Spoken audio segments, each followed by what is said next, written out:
doing things the way but he said, just do it a simple way in your heart and from your mind, and don't owakanka, don't lie.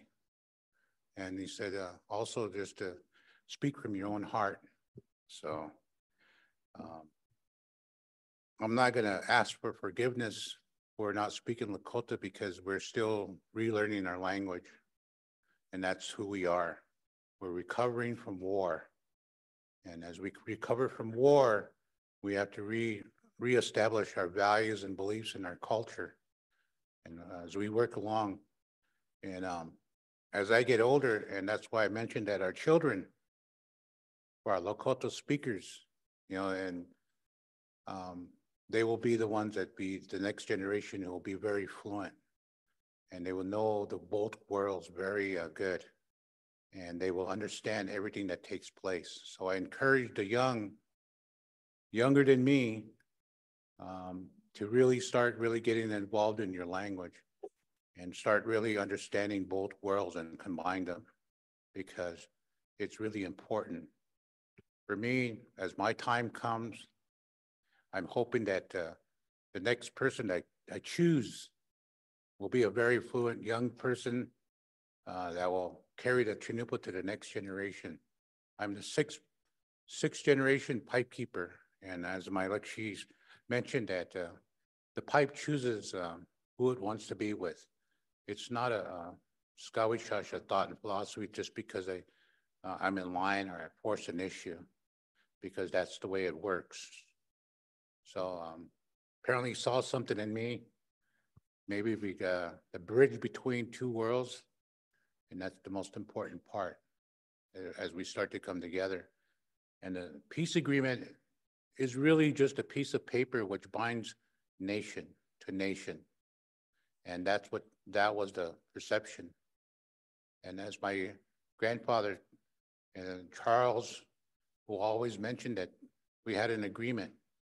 The agreement is a piece of paper that was articulated in English. They spoke Lakota and understood with common sense and understanding of the world that they created this.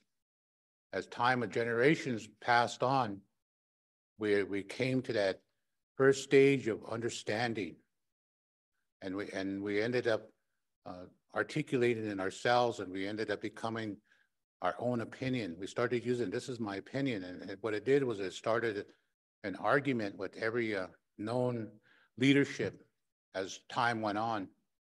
But back then, they were under one way, their language, their culture, and their values and their beliefs. And they made that decision. Not because they thought it was them, but they got tired of seeing their grandmas, aunts, nephews, grandchildren, and their babies being killed simultaneously. And that's what today we forget that. We use that English language, our degrees, and we sit here and we articulate and we come up with our own ideas and opinions, but we're not looking at working together back then as they did. Because we cannot go back and be there and realize, but we do understand one thing. We understand death. And when we lose a loved one, it's really heartfelt. So when you had these Teoshbais being hunted down and their children and grandparents and uncles and nephews being slaughtered and killed without any type of remorse, they had to make a decision. They gave us that responsibility today to come together as one and make a good decision. Each and every one of you have a task through your own family, your Teoshbai, to come and speak and see if we can come together, unite as one, and say the same thing. And remember that we're the lucky ones because we're still here. Because there are other families that didn't make it. They're all gone. Their whole families are rubbed out. So let's look at it that way when we come together. So I ask for prayers and blessings for those that are attended here. Ask for everybody to take a look and give them the understanding that we have to put aside our differences and jealousies and fears and hates and envy. Give them an understanding that we can work together as one. Oh, Takiase.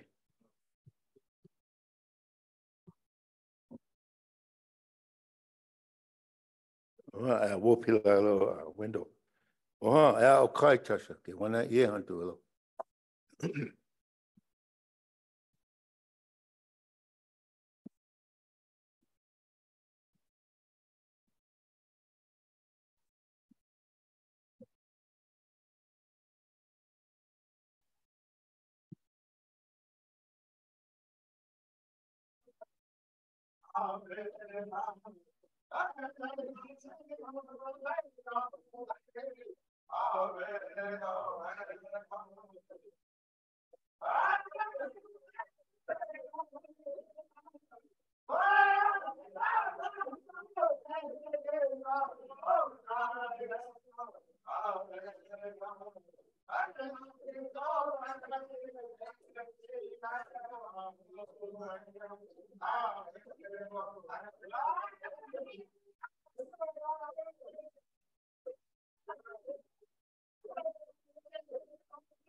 Oh, yeah, below.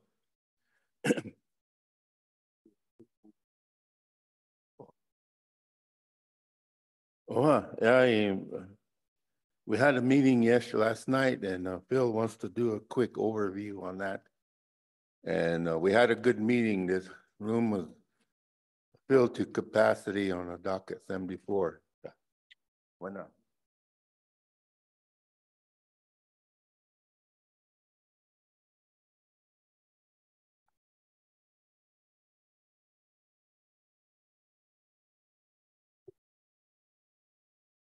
Pomitake pi iuha, hiani ki le iuha cha te wasiana pio chūspapelo.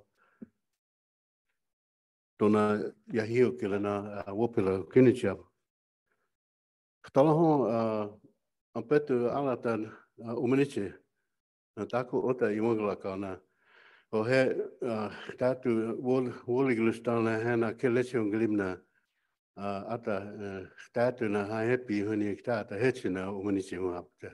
Ata taku ota I wangalaka. Yesterday we had a good day.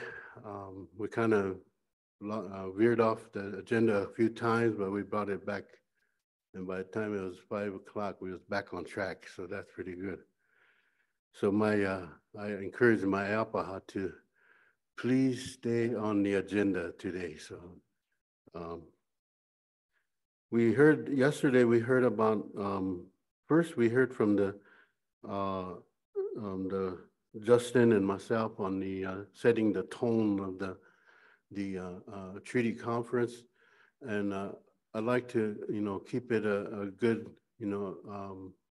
atmosphere, environment for all of you to share your knowledge, your wisdom.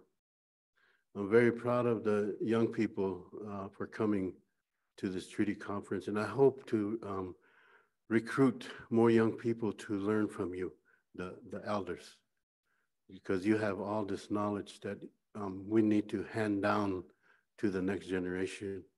They're the ones that may have to pick up the battle for us. Throughout the yesterday, you heard different elders say that they're getting old. That they have seen a lot. They have come a long ways, and sometimes you go to Facebook and you hear different ones trying to disassociate the role of the elders in our Lakota society, but you should never classify elders as this one doesn't know anything, or this one gets mad at us. It's not like that. We respect our elders in every way, all the time, every time, and that's what's happening in the assimilation process. When the Papal Bulls were issued, they had every intention to dehumanize us, to treat us less than human. As you will see, Steve Newcomb talks about that, the dehumanization of the indigenous people, and that's around the world, not just here. The colonial empire, the kings, the monarchs are the ones that set a path for the European explorers to come to our world. They call it the New World. No, we've been here for millions of years, thousands of years. They come here and they had every intention to kill us, to enslave us. And we're still enslaved. We're still enslaved. So we need to break that vicious cycle of slavery. Today they call that plenary power. Remember the doctrine of discovery, and then the Europeans came, and then we're here. We've been here thousands of years, and that's inherent sovereignty. The traditional way of life, the Lakota way of life, that's our inherent sovereignty. Just because they adopted the Indian Reorganization Act, constitutional government, and a democratic election process doesn't mean that traditional Lakota way of life has ended. No, it has not. You see that in the 7 ceremonies of the Chanupa that Plehincha Sawi has brought to us. She probably knew what we were going to be facing. That's why she brought that to us, so that we can use it to heal ourselves and to strengthen ourselves. But because the Washitu came and set this plenary policy, and they had every intention to kill the Indian and save the man. Every intention, it was planned out to the T. It's still working today. Until we finish, until we change those IRA constitutions, it's still gonna keep going like that. Our language is dying faster than we are gaining Lakota speakers. I assure you of that. And there's always these different things that are because of the colonialism, that the assimilation that's happening.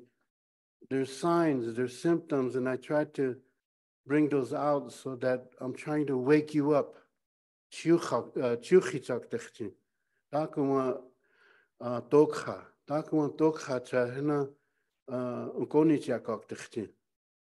One is, remember this one, Stockholm Syndrome. In 1973, and I keep mentioning this, I'm probably the only one that keeps mentioning it, is In 1973, there was a bank robbery in Stockholm, Sweden. And the hostages during the proceedings, court proceedings, started sympathizing with the bank robbers.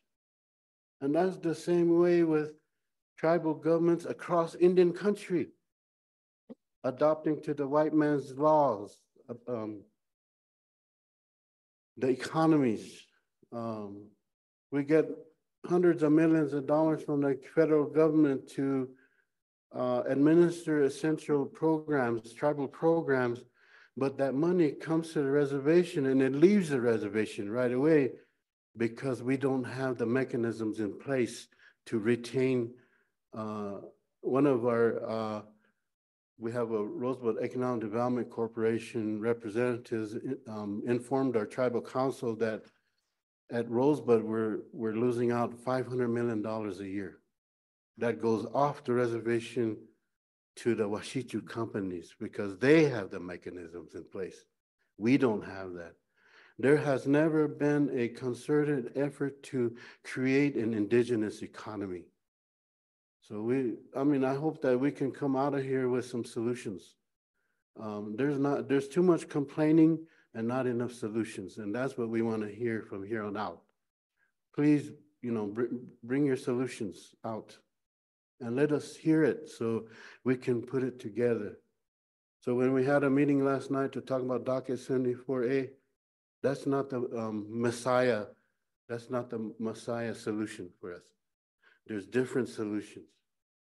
One solution that I talked about, and your attorney calls, he shouldn't do that. He calls them aspirational, unrealistic.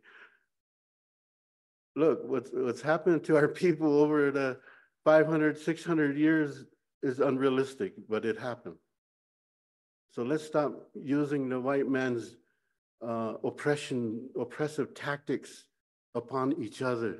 Instead, help us keep the Oceti Sakowin together so that we can look at all these strategies.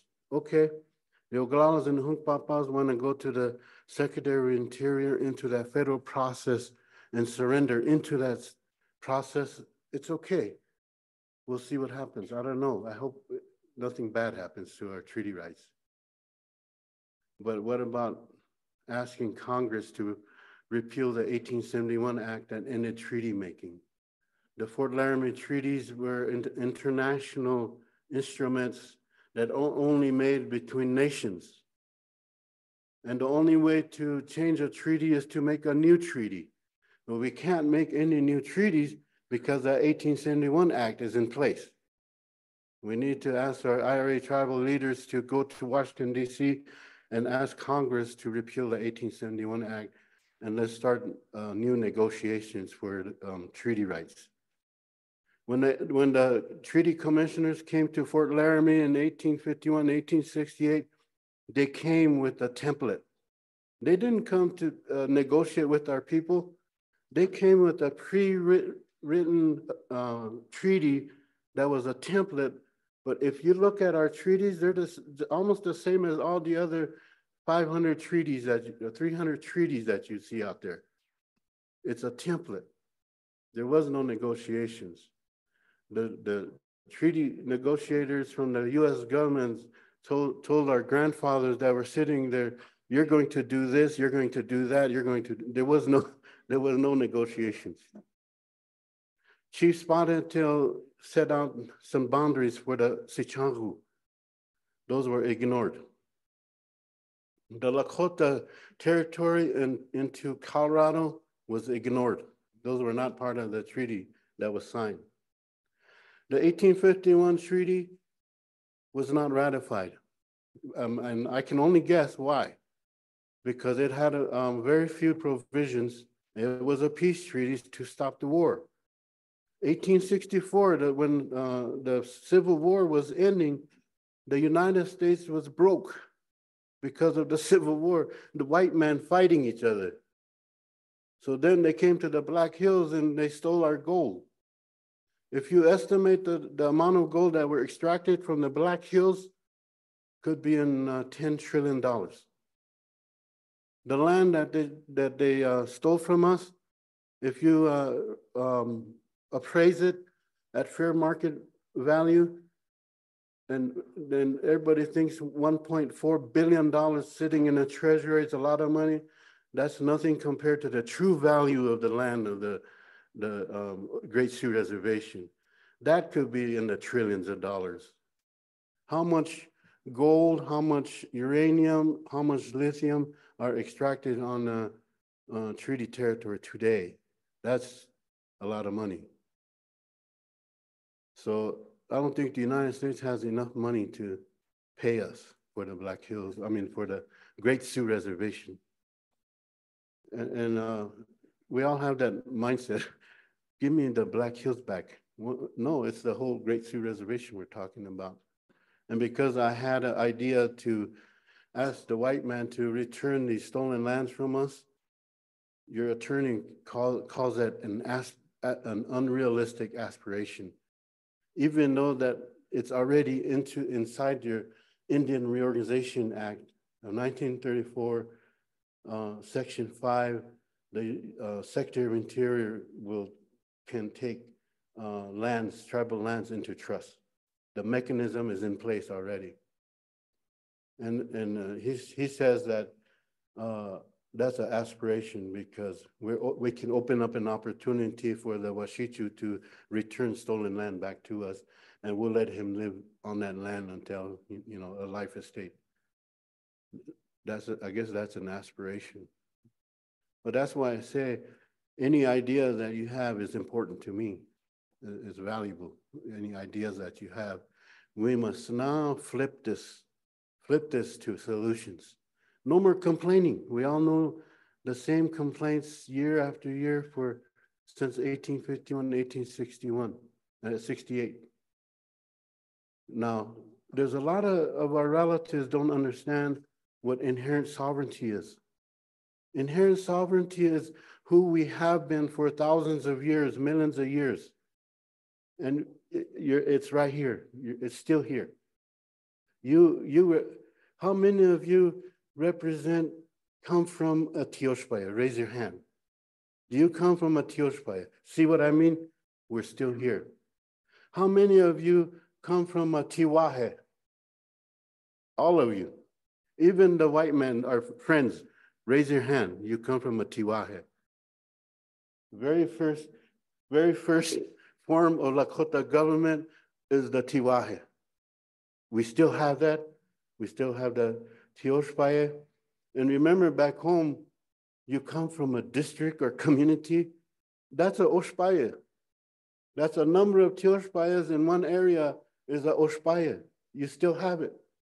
It's just that in your constitution, the Oglala Constitution, Sichanho Constitution, they decided to call it a community. See, they were trying to replicate the traditional Lakota government, but they couldn't do it. So that's who we are. We're trying to live a white man's way of life in our Constitution. It's called plenary power. It's really funny when it's really not funny, but when the Lakota start fighting at each other, we break up that unity philosophy that we have, because that's inside the divide and conquer, kill the Indian, save the man concept of the colonial empire that is using plenary power over us. But we learned his system so good that the white man stands back and watches us do it to ourselves. We got good at it. But now I'm asking you let's come back to the Hochoka. The Hochoka, that's very important to us. This work that we do for the treaty men, it's sacred because our grandfathers went to Fort Laramie and smoked the pipe there. That's why the Chanumpa is always involved in treaty conference, treaty meetings. So we're gonna have a pretty good day today. And we have some really good presentations, and I'm gonna hand it over back to the Alpaha. I've been working for my treaty council for a long time, so now I'm starting to get long-winded like my elders. You taught me well, Claude. Dan uspemek ya. Mitaki asi, pilama. Wow, Phil, let you do it. Look. Ja, Dukhashnesh, Iran Kapo Dukhash. It's okay. You guys sit there, smile all you want. Good.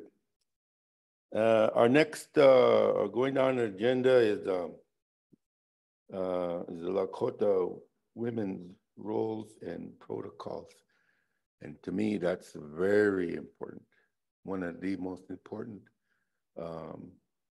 maybe ceremonies that the women have. Kanke Valma, Yahi Hechi. Lechik Uona.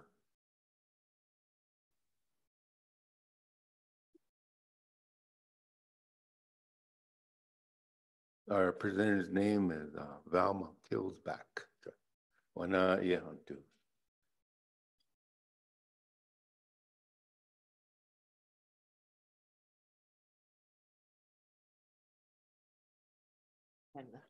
What's the hell?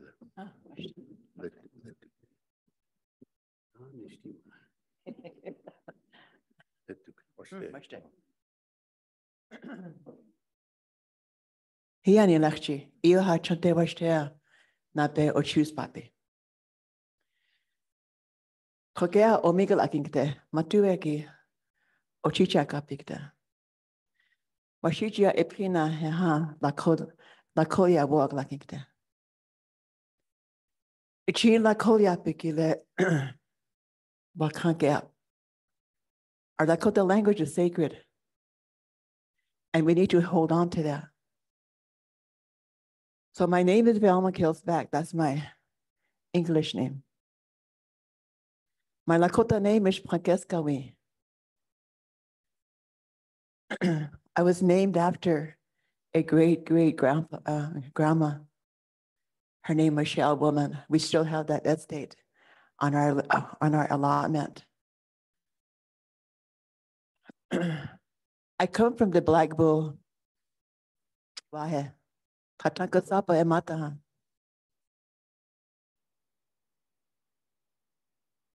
My mother's name was Emily Black Bull. And my father's name was Sam Gilsmall Jr. I am a grandmother of 10, and I'm a great grandma of 3.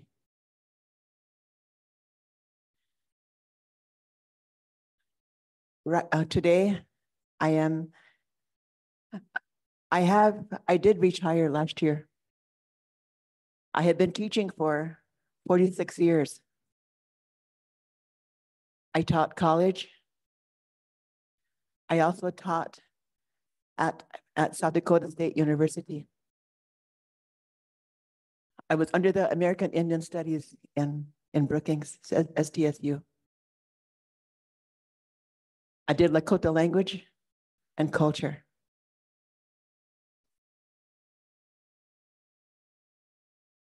My family goes way back. I come from Chief Black Bull, who came down from Canada. I'll tell you how strong my great grandma was. Her name was Tashina Sakowin. In the year 2017, we went to Regina, Saskatchewan. They honored and they dedicated a headstone for my great grandma Tashina Sakowin. She was the wife of Chief Black Bull. When they were bringing them down towards the lower 48, towards United States, my great-great-grandpa, Chief Black Bull, told his wife to stay behind and watch the other people up there. That's how strong us women are.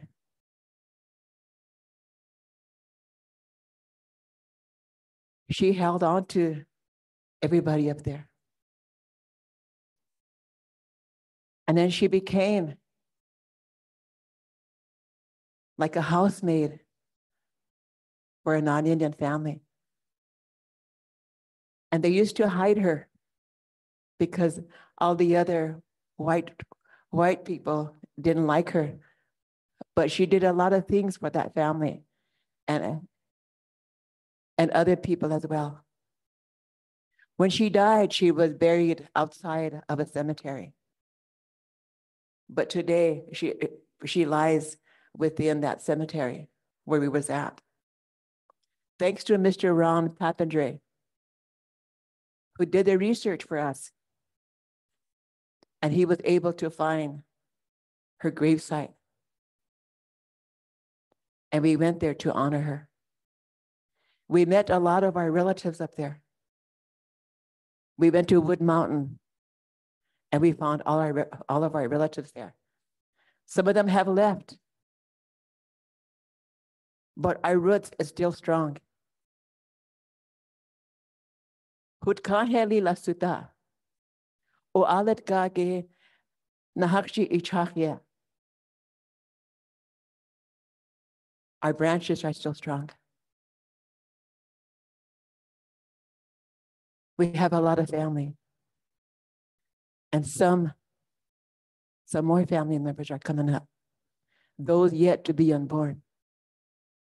Those unborn children are still coming. I walked in this room and I find all of some of the women in the back.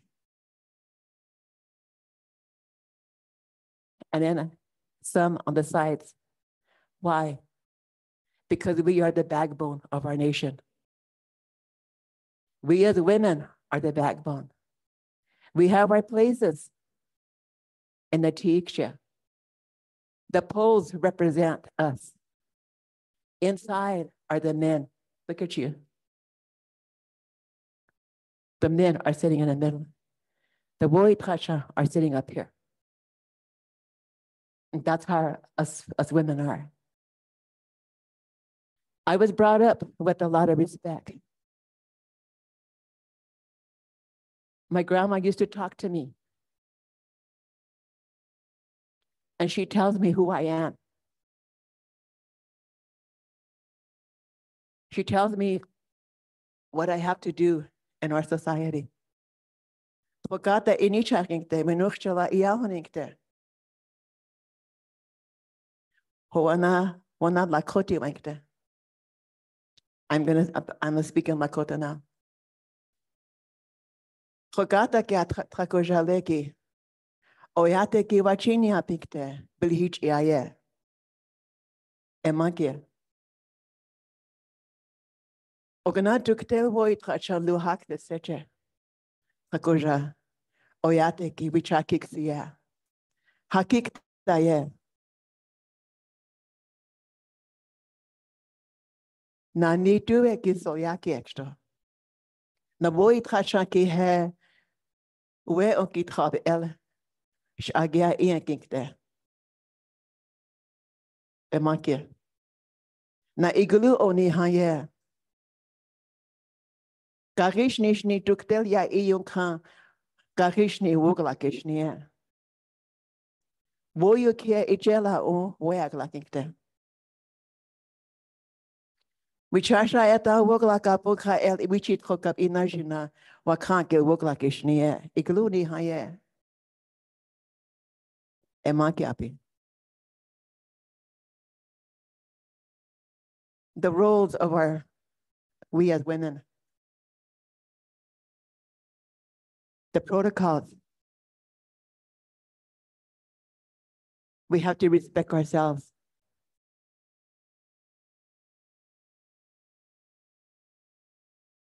We are taught not to go in front of a man, our brothers, our cousin brothers. We have to go around them.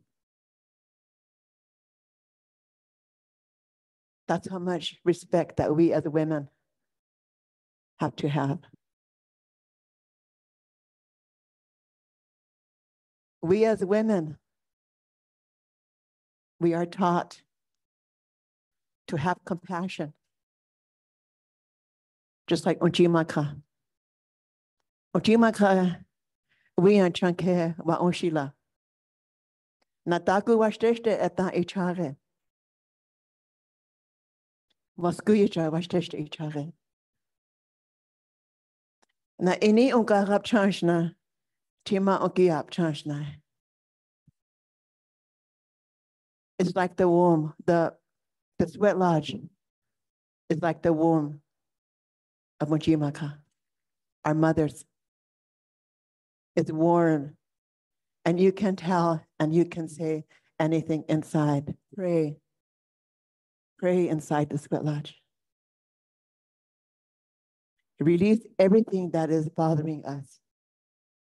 We release that, and we come out refreshed.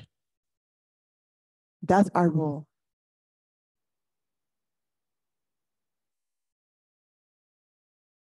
I come from a family of 3, my brother, myself, and my younger sister. I lost my mother when I was 32 years old. I became a mother to my brother and my sister. I was the one that did everything. When I lost them, when I lost my brother and sister, I inherited their children. I became their mother. And that's how us women are. We became who they were. If I had something more than I should have, I give it to them. Somebody cries, we have to cry with them. Ojima is the same way. She cries with us when we're sad. And then later she comforts us.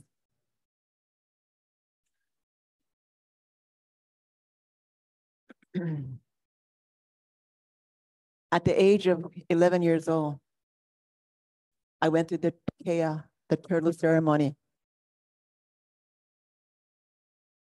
I ate the heart of a turtle. Why? Because my grandfather, my grandma, and our relatives from the north came. And I was selected along with 3 other of my younger relatives. They told me that I would be strong. While Koyak Pinkdishni said I wasn't going to be afraid, that I would walk.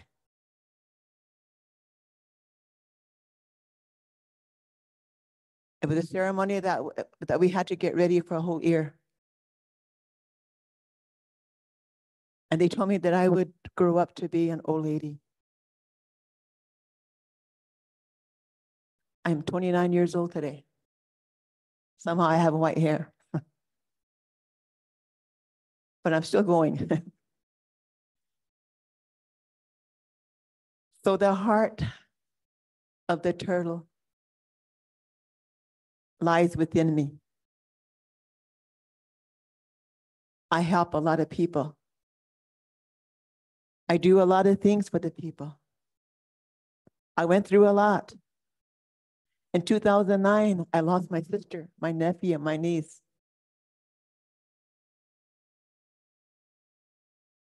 I lost my husband. I lost my son.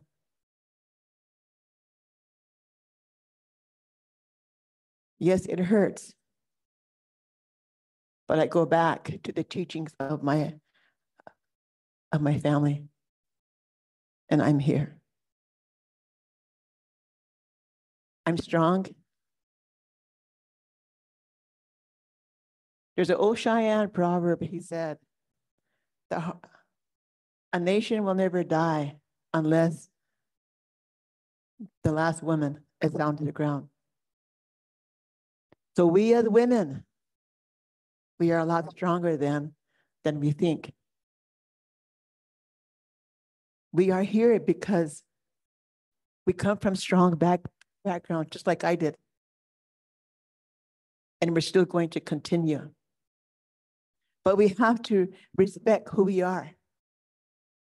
Respect your roots.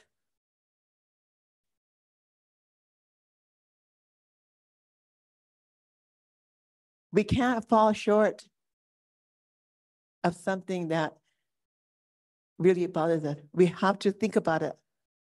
My grandma used to say, "O ink doye," meaning look backwards, look frontwards, look all around you before you make a decision. And that's how I am.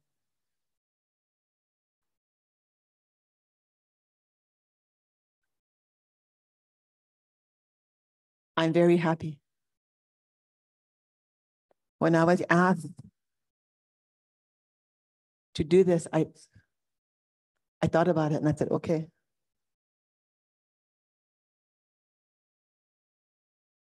I don't know how old Phil is, but I still get after Phil. When he calls me and he talks to me, I would say, "Hey, I had to know." But where I stand, I respect myself. So even if I disagree on what you say, it's your opinion, not mine. It's okay to disagree at some point. One time, a man told me this.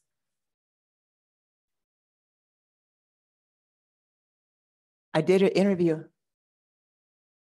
and he said this. He said, "You know, back in the day," he said, "I went to church a lot. I still do."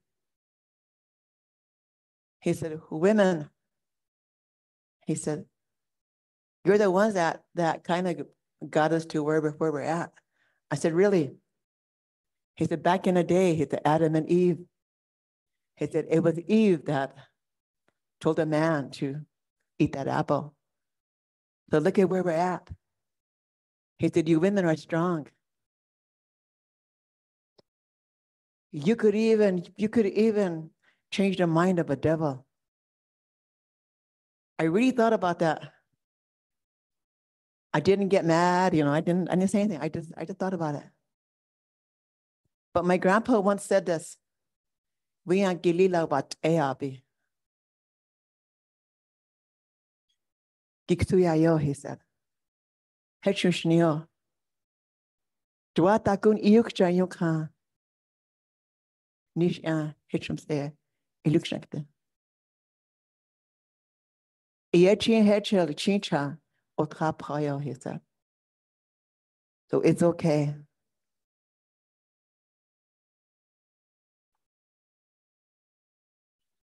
I went to school. I have double masters.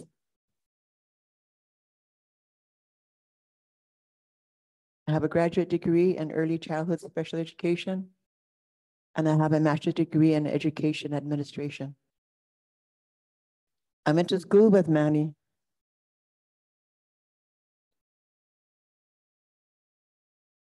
I fell short of my dissertation.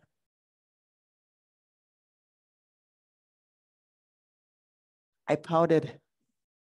Marchiwako.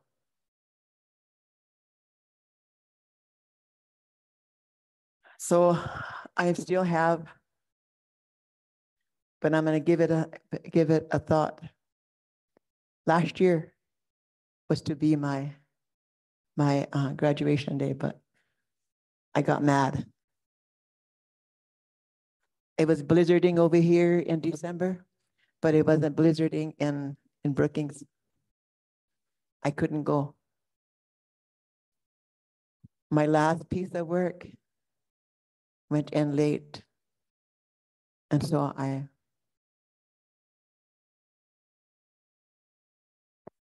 got mad. And I pouted. And I told him, I said, you can have that degree. I don't want it.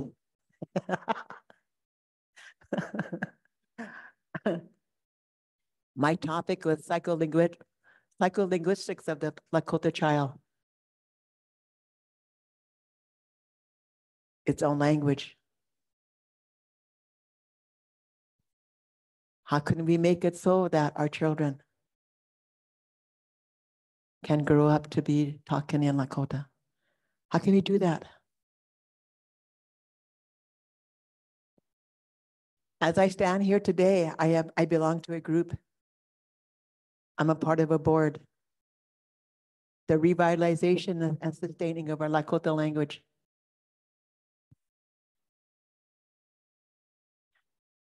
And it's still going strong. We're not going to let no outsider use our language and make money and give our people very little.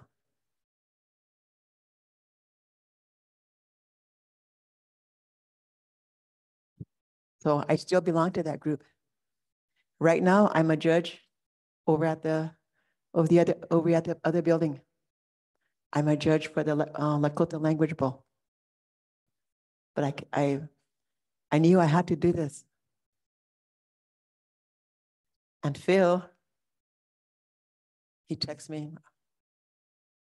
And then he sent me an agenda at the Balghaz, and my name was on there.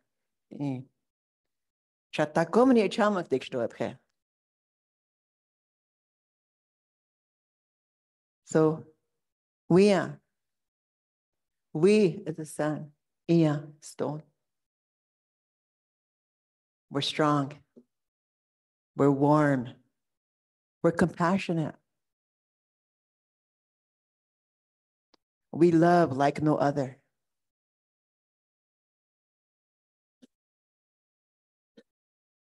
So I'm going to end my speech here, but remember respect. Ikulu oni hampe.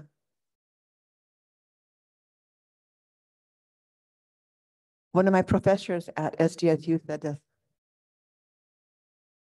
to two Arab students that were there. And they were talking about how the Americans talk about humility, how the Americans talk about justice. He said, what comes before that? And Professor Langdu told me, he said, ask Velma. She's a Native American. She can tell you. So I said, respect. We have to have respect. We are women. Chakarishni.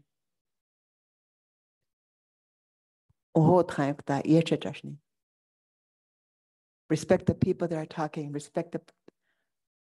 Even if we have something that we don't dislike about it, just say it in a nice way. So I leave you with this thought. We are the backbone of our nation. And we will still be here for generations to come. Oha heshitu wopila chichape.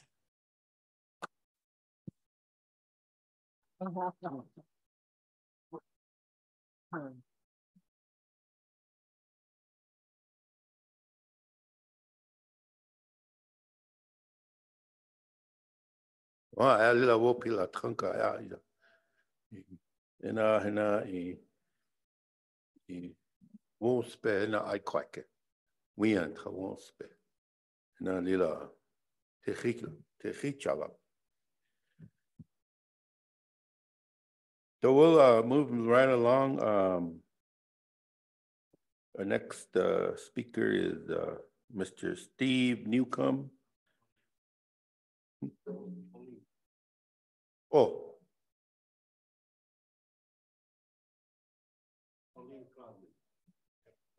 Pauline. Wana ya uk de leche. Yes, your wana. Ha.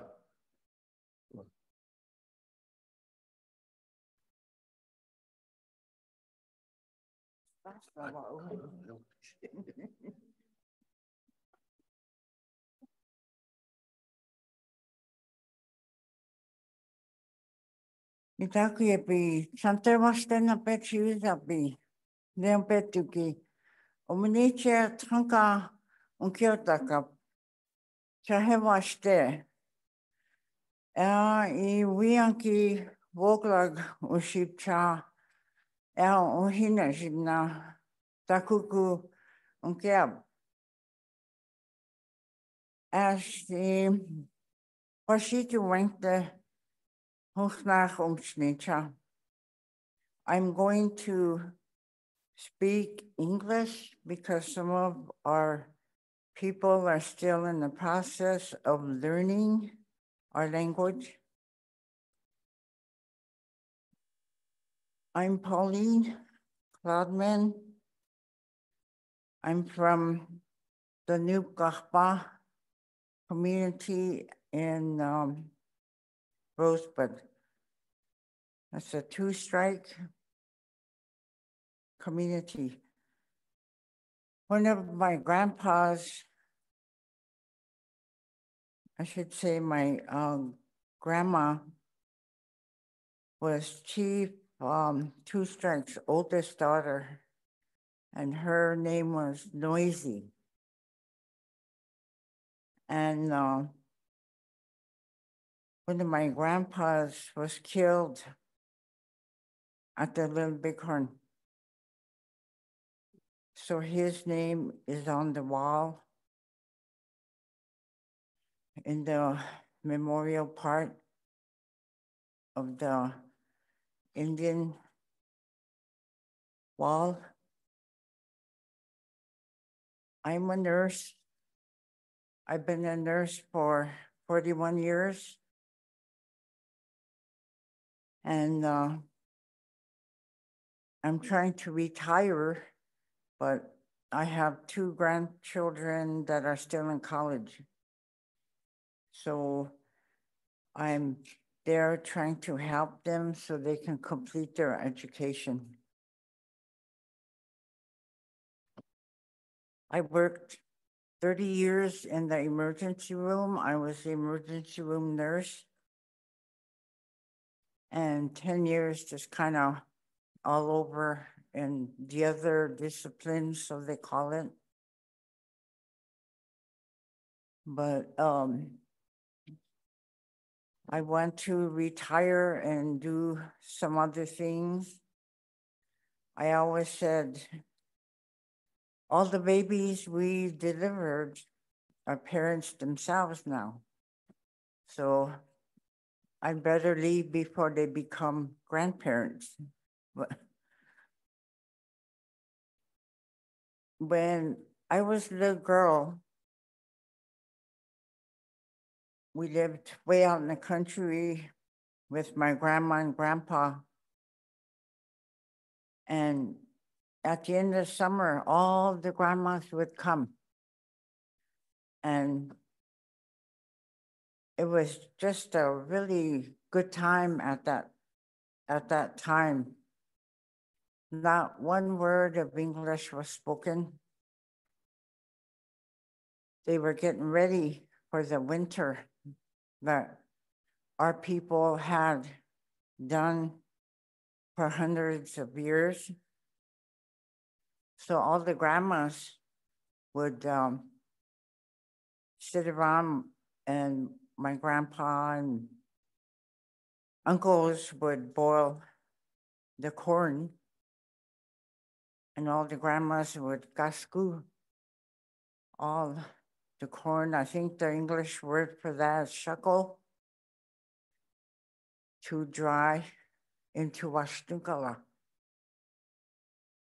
So, and then they would split up all the bags in the same way with the champa.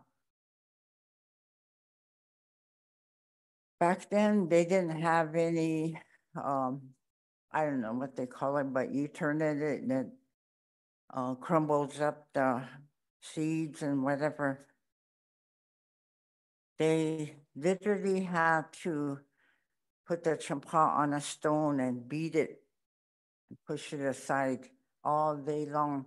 But all the grandmas took turns, and they would make like patties, kind of like hamburger patties, and they would put it on canvas to dry. And that was getting ready for winter. So in the winter time, you had all kinds of soups, and you didn't buy any meat. You went out and you hunted the rabbits and deer and all that kind of game.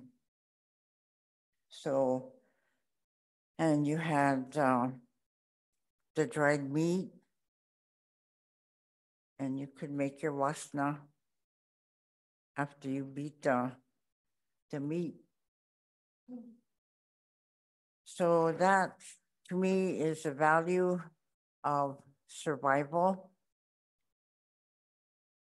People don't do that anymore, but I just wanted the young ones to know how it was done. And also, we come from a matrimonial society where the women were like the head of the family. That's because the males went to war, and sometimes they wouldn't come back. Everything belonged to the woman. The teepee, everything that was in the teepee, the children. But when the men came back, there was great respect for them. And when I was a little girl, that still carried on in our family. So at dinners, then it was the men that would go first. Maybe some of you older persons remember that. And the men always sat together and they would talk, and you weren't allowed as a woman, as a female, to join in, but you could sit so far apart and listen to them. And you learn a lot of things, political, religious, all kinds of stuff they talked about. And now that's changed. Now it's the wakang, the older people that get served first, and the children. And I don't know if that is European or how that went, but that's how it's done now. All the elders go first to get their food and eat.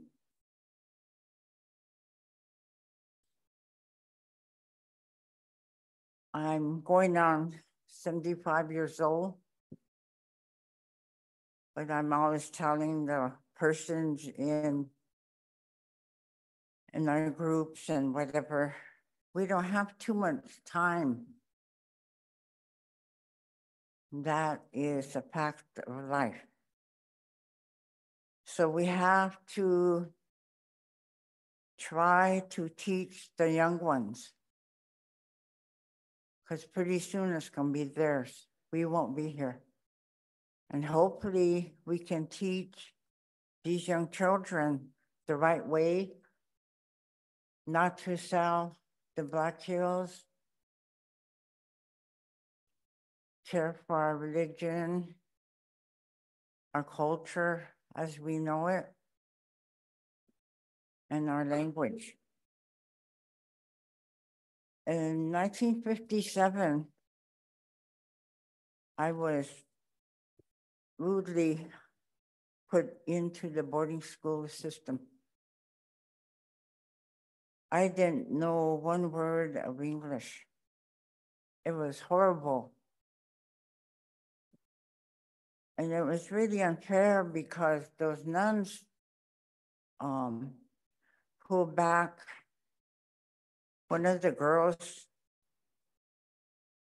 from an upper grade into our grade so she could be the interpreter. And that was really unfair on their part for that girl, when I think about it. But we have a boarding school initiative coming. I guess it's in progress right now with the Secretary of Interior. So we are busy. I am in a group with some young girls, and Togala Ignacio is the name of the group, and we meet every month and talk about experiences that happen to us in the boarding school. And the meanwhile, more boarding school kids are dying that are my age or a little bit older. So anyway, we're just moving along with that, and we hope that it's gonna help us sometime. There's many boarding school kids that don't wanna have nothing to do with it because it hurts too much. It hurts too much to talk about it. But that was one of the ways that they colonized us. And the other thing I wanted to talk about was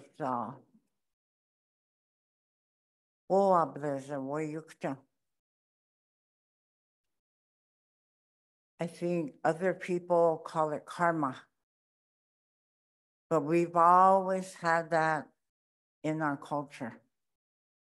It's a law of nature. There's nothing we can do to change it. It just happens. It's like you do something wrong to someone and you're gonna get it back.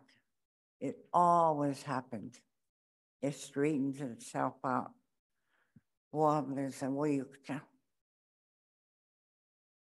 So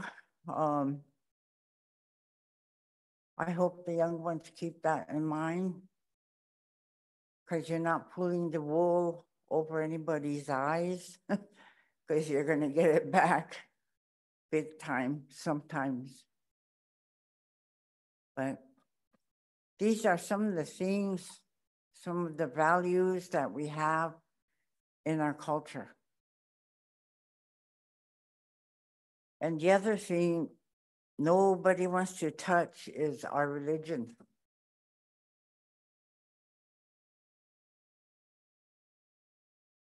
My grandpa told us that way back in the day, when his grandpa was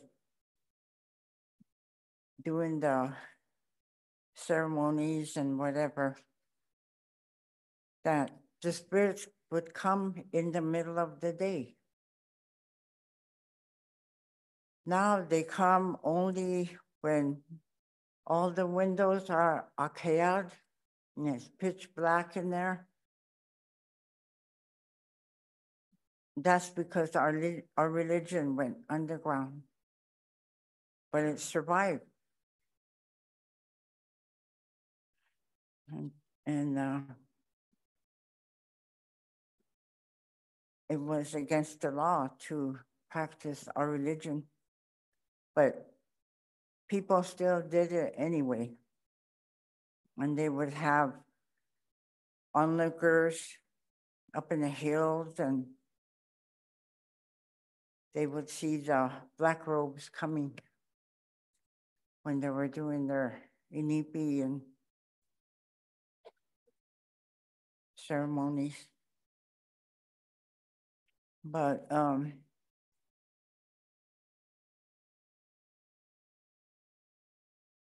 religion, as I was told by the grandpas,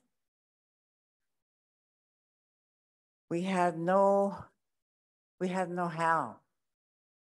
And this is way back in the 1500s, because Christianity wasn't here yet.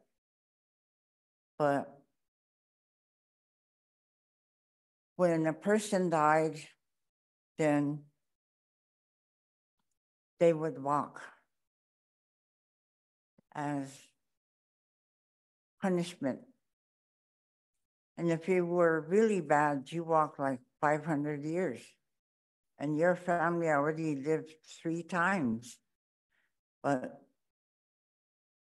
and then one day, the Tongashila said, okay, you're paid in full, fuel. And so they take you into the big camp. So that's why people put out food, put out tobacco, coffee for the walkers. We call them spirits. My grandma always used to say, Koichak papshnia, watukteha nisha henichakte. She said, don't be afraid of the manachis or the spirits that are walking, because one day you will be one too. So anyway, with that, I wanted to tell the young ladies here that you never walk over anything. You don't take a step over anything. You walk around it, especially children and their property. That is taboo. So when we were young, we were like penguins going around things, you know, that were on the floor. So that's one of the things. Now it just seems like nobody cares. Nobody cares. They just, you know, step over anything, and child is sitting there and they kind of step over him too. Well, we've lost a lot, a whole lot from our culture. But I want to thank all of you for listening to me. And I want to thank the Oceti Sakowin. We were always known as the Oceti Sakowin. It was, who was it, the French or that gave us the name Sioux that was shortened. So Oceti Sakowin has survived for a very long time. And I'm glad it's still here and getting stronger. I'm glad to be a part of it. Hoya mitakuye oyasi.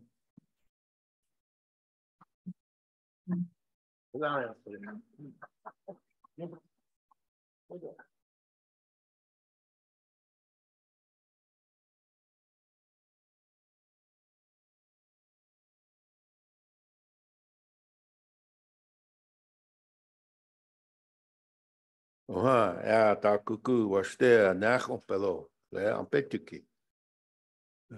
Especially, we hear some teachings today, especially towards our younger people that are in attendance today. That's what we need, is our younger people coming and listening and carrying out our traditions. So moving along on our We have a lineup change. oh, Andy Reid has to, no, Andy Reid is gonna switch to 1:30. oh, Andy Reid to 1:30. And then put Roger Redmond in for Andy Reid. Roger Redman of Katankanashi, Standing Buffalo.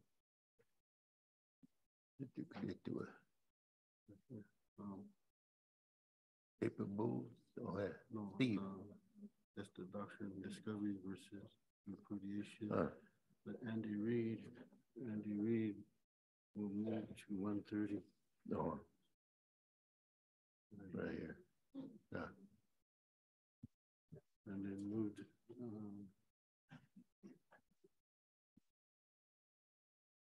Roger Redmond. Standing Buffalo in place of Andy. Mm-hmm. Steve Hitchner, Steve is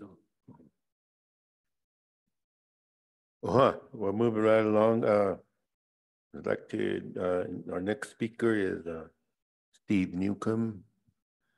Would you come up here and it's your time to present on this thing? Steve is on his way up. We have a quick change up on the agenda. Pencil out Andy Reid. He will be replaced by Roger Redman of Standing Buffalo, Canada Relatives. And then at 1:30, Treaty 6 Canada, presentation by Ron Lehman is canceled, and Andy Reid will be moved in that spot.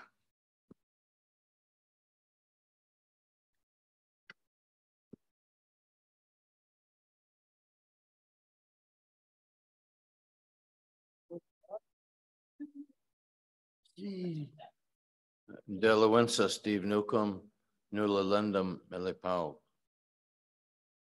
Gishalamiang, Kikayu Yamnaninga ke. Mi Ongunda Walken, Mi Li Ongunda Walken, Wuli Nipali, Wuli Nipalinen, Wanishi, Gishe me, Gishe. I can't remember that word. I apologize. It's our, anyway, this is a brief prayer in our language. It's basically asking blessings for everyone, saying how glad I am to be here with all of you. And Kikayu Yamananinga Ke is the word for our ancestors who have departed and gone on their journey. And I wanted to just say what a great honor it is to be with all of you. And I had mentioned before that I worked with Lekshi Burjil Kilstraight, my dear friend and mentor, for more than 25 years. And I learned so much from him and from many other traditional folks and from many different medicine people. It's been a lifelong journey that I find has come to fruition. I'm nearly 70 now. I began when I was a teenager. I was so fortunate to be able to go into ceremony when I was 16 with traditional folks from up north, Chief Smallboy and Wayne Roan and the elders from, I think it was the Ermineskin band up there. And that changed my life because I understood after going through ceremony with those folks, the spirit call ceremony and the what you folks call the Inipi, that other dimension is still existing. And even though those of us that grew up in the urban centers or urban settings really had no understanding of that, yet we got to participate in those ways. And I am so deeply appreciative of all of the traditional elders and medicine people, the carriers of the ceremonies and the language and all that. A little bit of family history. My grandpa, Bushyhead Spikebuck Newcomb, was born in Delaware in the Indian Territory. His father, Solomon Newcomb, was, they both ended up at Haskell, which some people call boarding school, but I call it a genocidal indoctrination center. When my grandpa ran away at the age of 15, they put AWOL on his on his file because it was a military academy. My great-grandfather, Solomon Newcomb, only allowed English to be spoken in the home, but he really never claimed my grandpa, so that's a whole nother part of the story. But I recently was at Stockbridge Muncie Reservation with my friend Tink Tinker from the Osage Nation. And I happened to mention in passing that one of our Newcomb family members going way back, John W. Newcomb, was a Muncie. So when I went to dinner that evening, one of those elders brought their head roll, and he said, I thought that name sounded familiar. And here was John W. Newcomb, 9 years old in 1859 or something like that. It was, I have the sheet of paper at home. So that was wonderful to be recognized as family. And then we found out that we have some Narragansett family line as well, which I never knew that. On my grandma's side of the family, our Shawnee side, my grandma Bessie Edmonds, her father was Samuel Edmonds, and he was a deputy marshal translator for a time. He spoke Shawnee, Delaware, Cherokee, Osage, English, and a bit of French. So he was quite a language expert. And he was drinking buddies with Chief Bacon Rind. I met a woman from that family, and I said, hey, my grandpa was drinking buddies with Chief Bacon Rind. She said, oh, that was my grandpa. She said, my grandsons love bacon so much, we call them the Bacon Rind boys. But anyway, I just wanted to kind of give a little bit of information of our family lineage. I don't usually talk about all that, but I thought it was appropriate today. There was a lot of discussion last night. It was really quite wonderful, I thought. And people were able to work through different perspectives and different viewpoints in a good way. And I think there were some good understandings by the end of that. I mentioned last night that in 2004, my friend Virgil Kilstraight and I worked on a document which was called Toward an Oglala Lakota Constitution, a statement of basic principles. And it was Virgil's information that I simply worked to transcribe and get written as a record for the future, which we are standing here in that future, where I'm standing here. You guys are seated, but we, the people of the Oceti Sakowin, have existed rightfully free and independent since the beginning of time. As a sovereign nation, we are and forever shall be rightfully free and independent. Accordingly, we, the people of the Oglala Lakota Nation, have the inherent right to establish any government for ourselves, but this is but an exercise of our inherent power and vested right of self-determination. Our existence resides in the spirituality and spiritual fire of the people, just as a spiritual fire resides in and provides the essence of life within each and every person, so too a spiritual fire resides in and provides the essence of life for the people as a whole. This is the basis for our respective council fires. This spiritual fire, combined with our innate intelligence, provides the energy, knowledge, and wisdom necessary to create a beneficial and spiritual way of life for the people in our sacred homeland. The purpose of an Oglala Lakota Constitution is Wolakota, a spiritual way of life based on the 7 laws that were handed to our people by the sacred White Buffalo Calf Pipe Woman. Wolakota is a life of peace, friendship, brotherhood, and sisterhood, treaties and right relationship between and among the members of the nation, within each family circle, Tiwahe, within each extended family, Tioshbe, within the Oglala Lakota Nation, and within the Oceti Sakowin as a whole.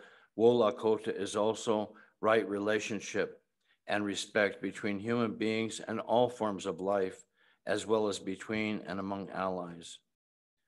And then I'll just go a little further. At one time, our written Oglala Lakota Constitution was not necessary because the people understood and lived a way of life of Wu Lakota.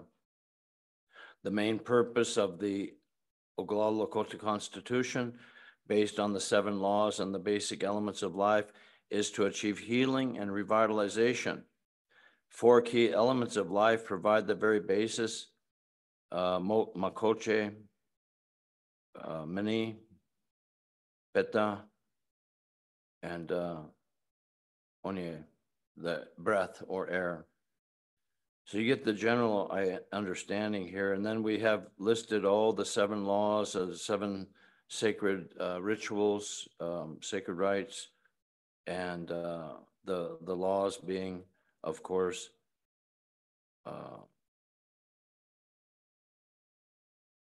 Wachante Oganake, Wo Onshila. Well, the first one, Wachante Oganake, which is generosity, to share and to give and to be generous. Wo Onshila is the pity and compassion. Wo Oniha, to respect, to honor. Wo Chin Tanka, patience and tolerance. Wo Kwala, to be humble, to seek humility. Wo Hitike, to be guided by your principles, disciplined, and to have bravery and courage. And then, of course, Woksape, which is to have wisdom or to seek wisdom and understanding, but also the wisdom and understanding, as Virgil says in our movie, The Doctrine of Discovery Unmasked and the Domination Code, the wisdom to follow those other 6 laws and to make those an entire way of life of discipline and purpose. So I have this document as one example of things that we've been working on over many, many years. And I know it was said that philosophy is, well, let's forget the philosophy and be practical. Sometimes I hear people say, well, I'm not really into all the writing and or reading and all that. I'm into action. Try reading 1,000 books and feel if you were engaged in some action. It's mental action. It's a different kind of action, but it requires a lot of discipline and a lot of intense mental expenditure of energy. The word code is very important because you have the code of federal regulations. So how do we break that code? What kind of coding is in the Vatican documents of the 15th century? What kind of coding is in this English language that we don't notice because it's just, we're not going deep enough into these English terms. We're attempting to do something that we never did before, which is to use the colonizer's language to liberate ourselves from the colonizer's language. Kind of an impossibility in a sense, but we can at least break it apart and mess with it and do every creative thing to look at it in a different manner. And then, of course, go into our own languages to get, what Robert Tucrow was doing last night with Lakota language, I just thought was remarkable. That beautiful, deep insight into understanding ideas and thoughts and how that works to create reality. Make no mistake, the United States government officials very much understand how reality is created and maintained over time. And their entire system is premised upon a claim of a right of domination. And, I'll get into a little bit more of that, but in 1996, when we went to Geneva, Switzerland for the draft UN Declaration on the Rights of Indigenous Peoples, I asked a question of the US delegation. I said, assuming that one day the draft declaration is fully adopted as a declaration of the UN, perhaps even a convention of the United Nations, of what actual practical significance will that be to indigenous nations and peoples throughout the world? And this one guy who never said a word, he just always sat in the back and watched everybody. Suddenly he spoke up and he said, well, to the extent that words have meaning, and to the extent that meanings configure reality, meaning create reality, the Declaration has importance. So that's the level on which they're always operating. I studied that in college. That is called the sociology of knowledge. And let's just take an example, one simple word, treaty. Ever wonder why it's called treaty? Well, because it's how two sides are going to treat one another. It's an agreement about how they're going to behave toward one another. But if the one side is by its very nature deceptive and dishonest and deceitful, then it's very difficult to have a meaningful agreement at the end of the whole proceeding, because that's the nature of that people that are entering into a treaty agreement with people that are honorable, that believe in the 7 laws, work to uphold the 7 laws, to live a spiritual way of life, to live with the Chanupa and all that it represents and so forth. And the whole worldview, the whole understanding of creation. Virgil would always start by talking about that little stone in the cosmos, that Ea, that exploded and gave birth to the sun. And so then the sun, combined with Ea, the stone, is Wea, which is the sacred life giver, which is the basis for all womanhood and that female energy of the universe. And I don't presume to be telling you anything about your own ways. Obviously, that would be horribly presumptuous on my part. I'm just simply sharing some of the tiny bit of information that Virgil imparted to me. And I want to do that in the most respectful way. But when we understand all that on that side of things, and the way in which the whole spiritual way of life goes together, then we look at the other side of the equation, so to speak, and all of the ideas that those colonizers devised.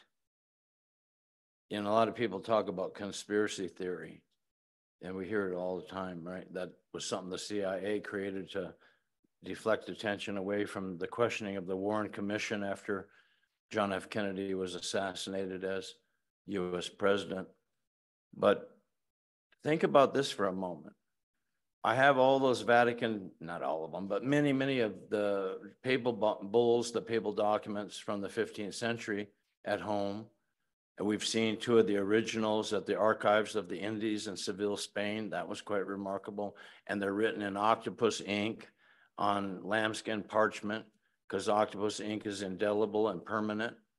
And then the Latin language of the papal bull, it says that it's in perpetua, eternally. That's the grant of a right of domination, eternally.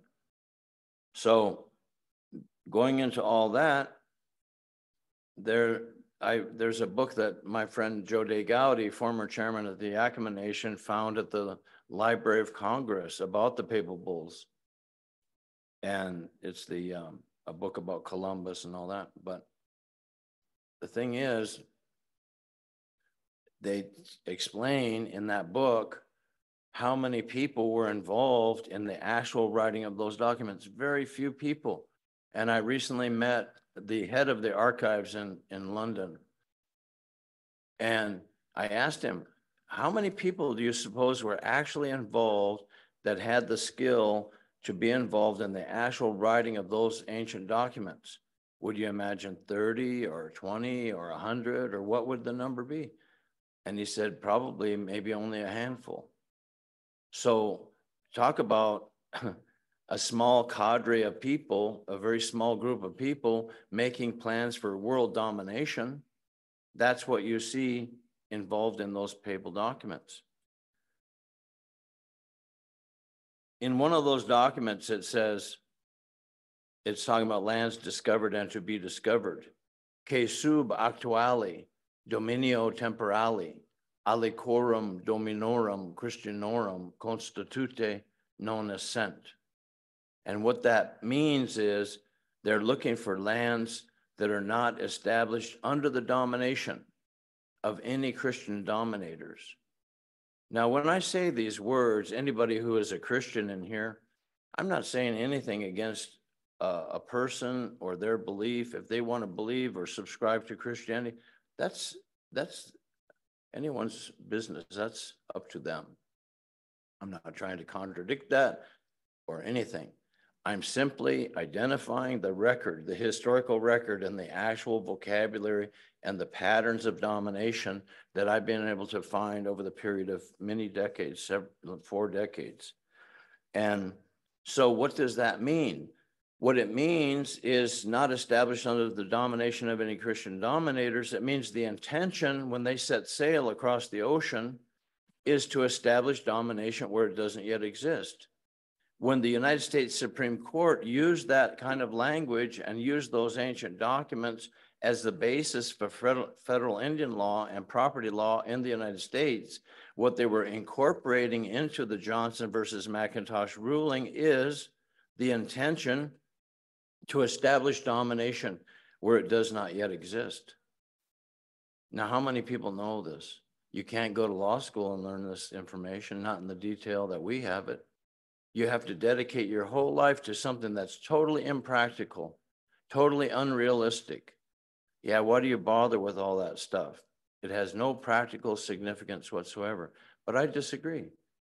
Because that guy said, to the extent that words have meaning and to the extent that meanings configure reality, all of this information has importance because it helps us to decode the coding that they have put into effect that holds people under a kind of hypnosis, a mental conditioning. What an amazing trick of the mind to take some of the best and brightest young people in Indian country and channel them into the schools that condition them to read exactly what Chief Justice John Marshall and other jurists of the United States wrote down on paper, then internalize that, and then begin to learn how to write and speak in Washichu Wohpe. My pronunciation is terrible, sorry. But Washichu law. But when people say the law, I always remind them, I say, remember, there are 2 additional letters that need to be placed on that word the. And they say, yeah, what's that? And I say, I and R, their law. It's their system. And I don't subscribe to it myself. I don't believe that there is such a thing as a right of domination. They can claim it all they want, but they don't have it. And as I said last night, there are responses that we can create. No lawyer is probably going to create these, but think about this for a moment. First in time, first in right, meaning the original nations and peoples of this Turtle Island continent, not first colonizers or first invaders in time, first invaders in right. And the second principle is void when initiated. You cannot grant what you don't possess. Void ab initio, nemo dare quod non habet in Latin. And what that means is that when the various popes, the monarchs were writing those documents, they had no jurisdiction across an entire ocean. They only had jurisdiction within their own home territory, their own turf. But they can bluff, they can pretend. And so when they wrote all that down, it was already null and void as they were writing it. And if we want evidence of that, we only have to look at the John Cabot Charter from 1496 and realize that the king is saying, get unto us. He's telling the Cabots, get unto us, meaning the royal us, the royal we, get unto us the jurisdiction and the dominium titulum, the domination title. Well, if he wants them to get him the jurisdiction, he's admitting he doesn't have any jurisdiction. So it's right there in the document. And then also you have, with regard to the domination title, do we see that in the Johnson versus McIntosh ruling from 1823? We certainly do, because it's called ultimate dominion. And when you see that word dominion, when you trace that through the Latin, what you find is that it goes back to dominium. And William Brandon, in his book, New Worlds for Old, has a whole section where he goes into dominion, and he sums it up by saying, political power grown from property, dominium, was in effect domination. So right there. Now, who has the domination, supposedly? The Christian people. Those are the two words that John Marshall, on behalf of the entire Supreme Court, uses. Christian people, notwithstanding the occupancy of the natives who are heathens. So there's a right of domination they're claiming, and the contrast for the original nations and peoples is only the right to occupy that which is now supposedly owned and that has a right of domination over it, which is asserted by the monarchs of Christendom, as it was called. When the lawyers take all this kind of information and they kick away Christian people, and they re-express the idea of the doctrine of discovery as the first Europeans to identify non-European lands, and that they supposedly have the right of possession. The right of possession is a euphemism for the right of domination. And now, instead of using Christian, non-Christian vocabulary, they're using Europe and European, which is a geographical vocabulary. And so they're rejecting the biblical vocabulary, which the Supreme Court actually used. Now, how many times in Indian country, in the whole history of federal Indian law, have any native leaders gone to the United States government? It probably happened occasionally, and said, hey, wait a minute, you guys are claiming a right of domination over our existence and have been doing so for generations based upon the idea of the chosen people in the promised land in the Old Testament. And the idea that Christians have supremacy and a right of ascendancy over non-Christians. And that's the basis of federal Indian law and policy. And you want us to take that system seriously. And the whole claim of plenary power is just another way of stating the claim of a right of domination over our nations and peoples. How utterly ridiculous is that?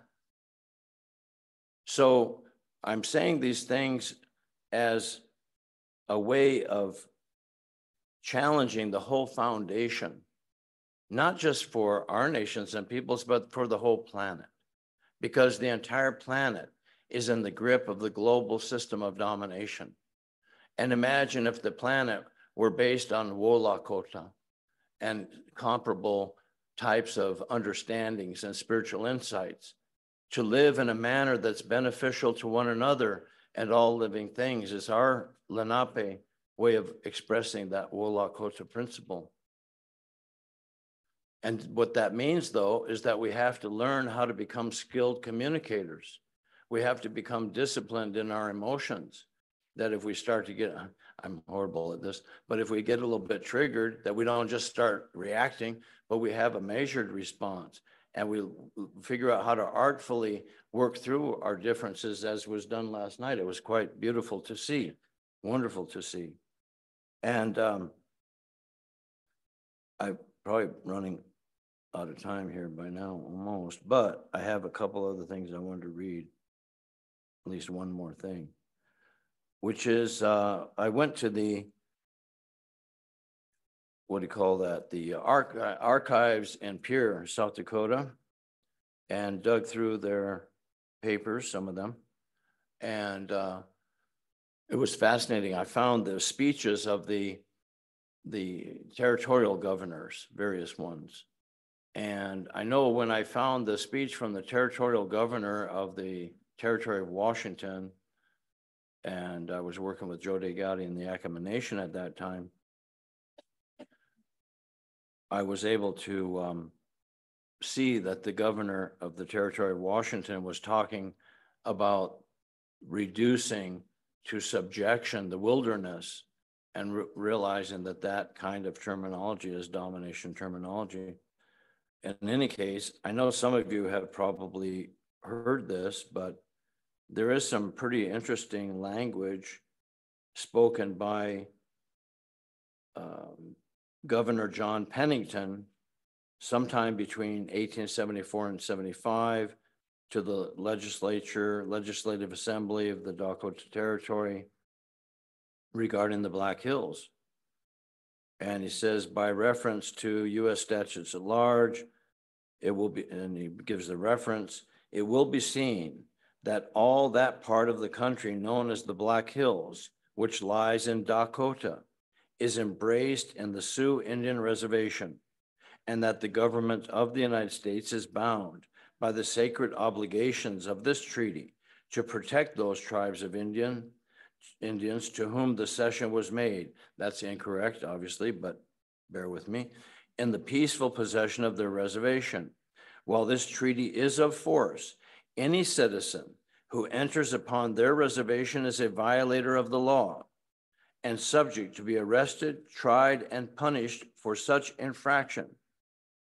And I admonish all citizens of Dakota not to be tempted, even by the fabulous reports concerning gold in the Black Hills, to subject themselves to punishment for a violation of the laws of their country. That's pretty amazing. It's a definite acknowledgement that that is the territory of your Oceti Sakowin nation and people. And so I wanted to mention that I work with my friend Jode Gowdy, who I already mentioned last night, and he has a website that he's created called redthought.org. And we've worked together for many years. I guess he's been, since our initial conversation of about 4 hours, when he called me out of the blue to try to figure out who I was, we have been having these nonstop conversations for about a decade or more, a little more than that. And we have about 60 hours of content of some of the most cutting edge, amazing conversations between Jode Gowdy, myself, and my dear friend, Peter Dorico, who graduated from Yale Law School, and he taught legal studies at UMass Amherst for about 30 years. Well, yeah, about 30 years. And he and I have been involved in conversation on a regular basis over tremendous periods of time since 1989. And some of those conversations are just extraordinary, but we never recorded them. We just had good conversations. Then Jode realized this is vital information that people could benefit from. And we're having another one of these sessions coming up, but I encourage you to go to that website. Go to our website, originalfreenations.com, and look at the information on there. Our movie, The Doctrine of Discovery, Unmasking the Domination Code, directed by Sheldon Wolfchild, has a tremendous amount of information that can be used educationally. And I think we're two of the worst movie promoters in the world, I guess.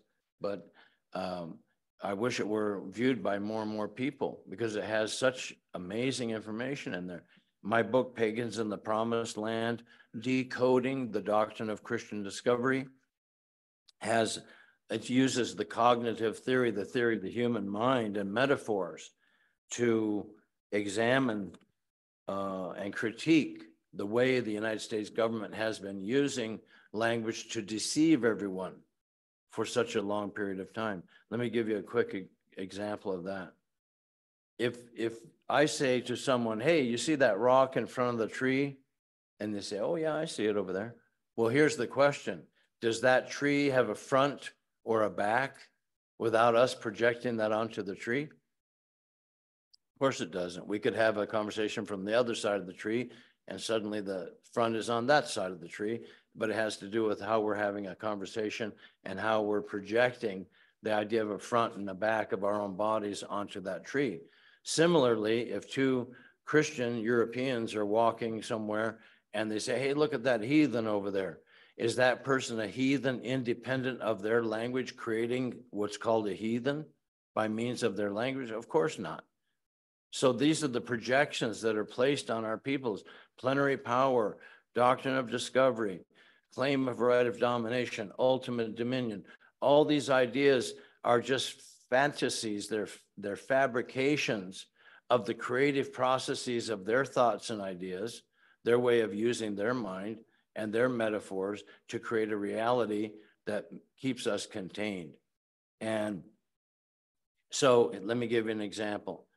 Their rights to complete sovereignty as independent nations, says Chief Justice John Marshall in the Johnson ruling, were necessarily diminished by the original fundamental principle that discovery gave title to those who made it. Well, why necessarily? Because it's necessary to the empire that they're creating and to the expanse of that empire called manifest destiny. But listen very carefully to what he's saying there, that their rights are diminished by an original fundamental principle. That's what got me to start using original nations. Why should they be using that term? That's our term. We're original, not them. So, but by the original fundamental principle. Now, if you have something that's invisible and not fit, you cannot pick up a principle. You could write it on a piece of paper and pick it up, but it's a thought. So you cannot grab a hold of a thought. It's something that's created by the mind. So if it's not physical, it doesn't have any physicality at all, right? It's just an invisible thought. How in the world could something that's invisible and not physical diminish something that is also not physical, which is the rights of the original peoples? So that's it's just a fantasy. It's just made up. And then does Marshall admit this? Of course he does. However extravagant the pretension of converting the discovery of an inhabited country into conquest may appear. In other words, it may appear extravagant, meaning outlandish and unreasonable and preposterous, to convert the discovery of an inhabited country into conquest. And conquest is simply a synonym for domination.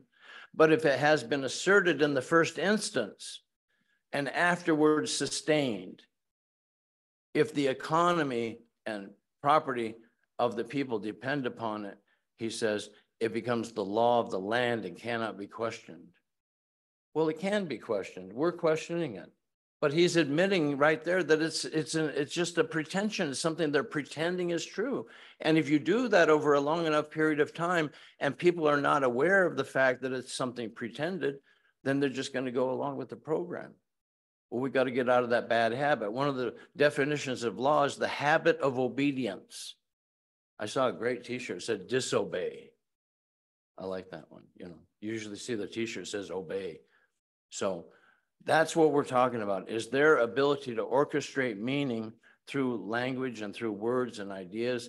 And we have to come to terms with the thoughts, ideas, and arguments that they have put together over such a tremendous period of time to accomplish all this. So I know that I'm probably over my time, but I wanted to leave you with those ideas.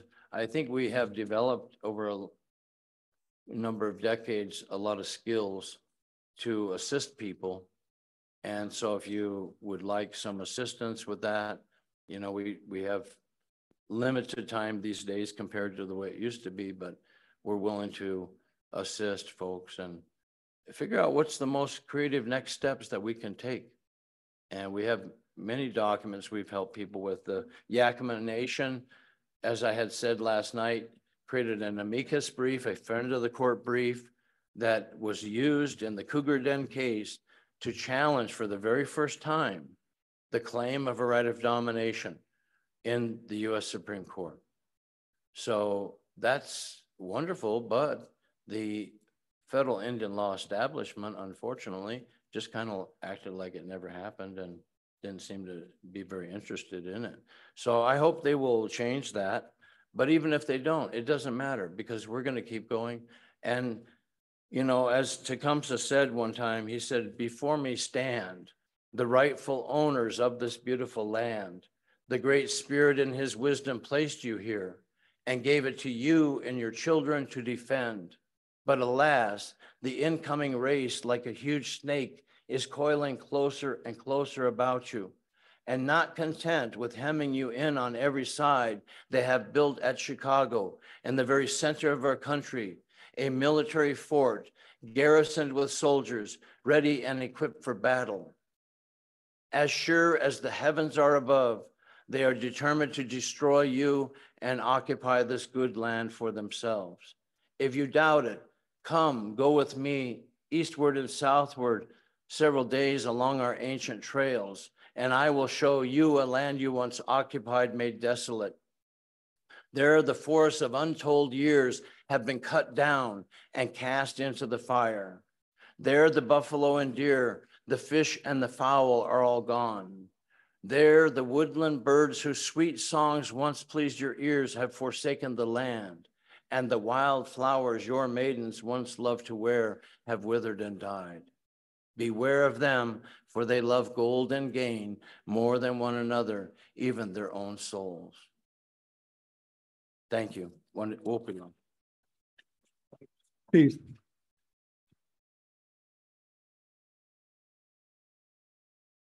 If I can, this information you shared was real good.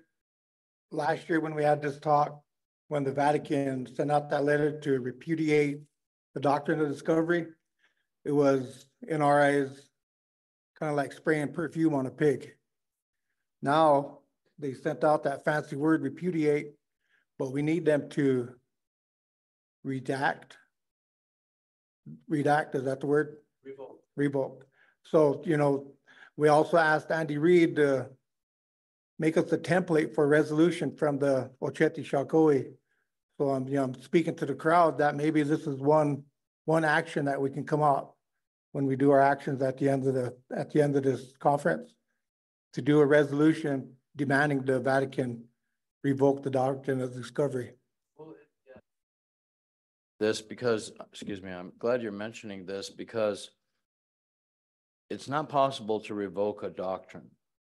A doctrine is a way of thinking. It's a way of speaking. You can revoke a document. The institution that issued the document can revoke it by pulling it back, by saying we cancel this document, such as one of the papal bulls or the whole series or whatever. What happened over time, we always talked about calling upon the Pope to revoke the papal bull of May 4th, 1493 as representative of all the documents in that series. And when I met the Pope in 2016, I said that to him. We're calling upon you to formally revoke the Inter Cetera papal bull of May 4th, 1493 to lift the darkness that the Vatican placed on our peoples. So that's how we were talking about that. But over time, other people jumped into the mix and they started going off in their own direction. Hey, we got this from here. They never did any work on any of the research or anything, but suddenly it was a trendy thing to jump on the bandwagon, just jump on that bandwagon. So they started to say, revoke the doctrine or repudiate the doctrine. And so they were they were not accurate in how they were using language for that effort. And that was where some of the confusion came in. But I think that's good. I think those of us that have actually been doing many of those documents over a long period of time, it would be good for us to be involved in that drafting process. But yeah, I think that's important. And like I said, the Great Plains Tribal Chairmen's Association, I assisted them to draft that resolution back during the time of Standing Rock, but I don't know what ever happened with it. To my knowledge, there might not have been any follow-up with it, but it would be a good time to renew that, pick that up and just keep going. So thank you. Thank you.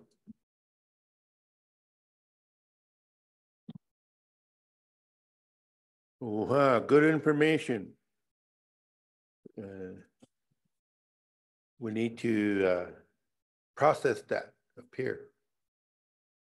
And how is it going to help us in the future and the younger generation and our children and grandchildren?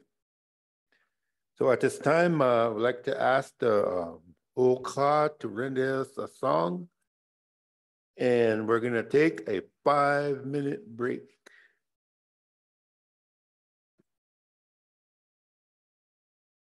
We'll see you in 5.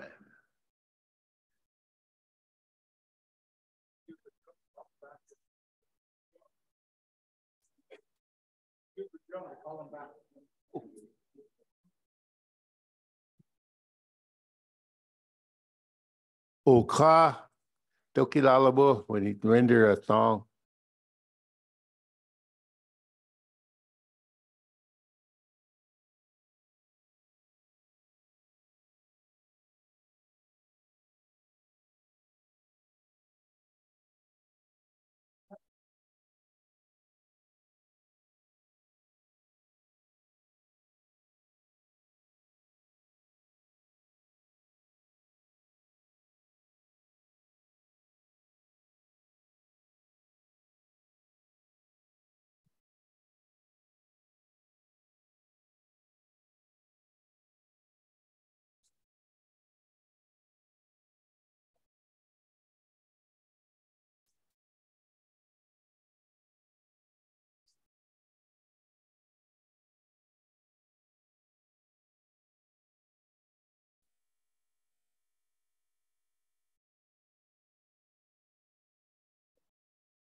Just a quick reminder, if you haven't signed in, please sign in at the registration table. If you haven't registered, please register. You can't just walk in here. We're trying to pay our bills. It's gonna cost us thousands of dollars, right, Bill? So also, no one is authorized a waiver. So stop issuing waivers. Somebody's issuing waivers and we still have to pay our bills. Thank you.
Okay, well, I can't keep talk to lo. Chawana tumata kia kupo.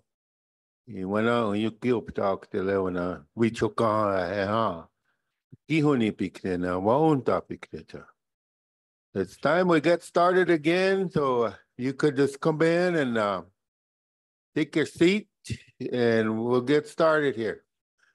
Security, JD, can you motion people to come back in?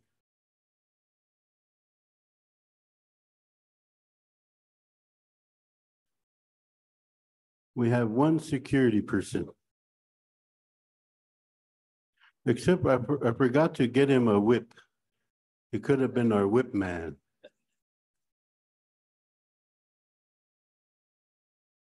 While people are coming in, we're waiting for the drum group to sing a song for us, but I want you to refer to if you see any behavior problems, refer to the Wolakota code that's in your packet. We'd like to ask you to please abide by the Wolakota code in your packet. Thank you.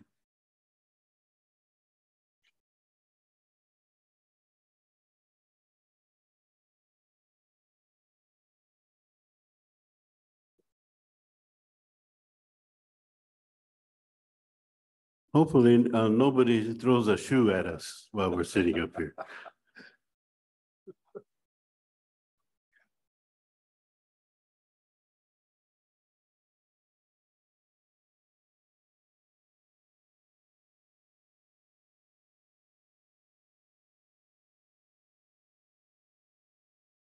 Remember, if you didn't sign in, please sign in. You can't just walk in here. We like to have accountability. I know it's a white man way, but we're just having accountability. Signing in anytime we have an event, we want to have accountability. If you haven't signed in, please go back to the registration table and sign in.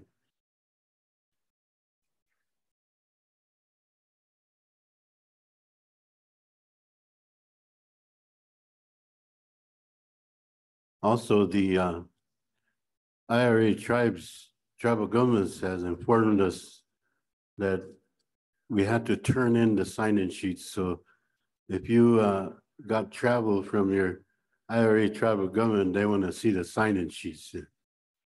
That's for accountability. So remember, we said we would be working together.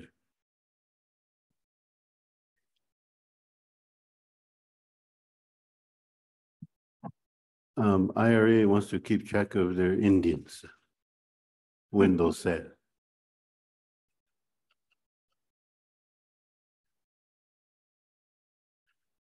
It's okay to have a little fun, Manny. So if you know a joke or two.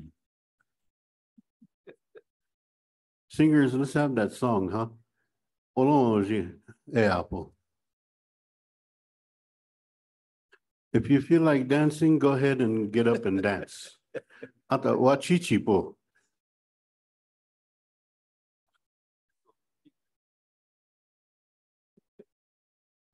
Look at window nichipazukt.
Oh, thank you.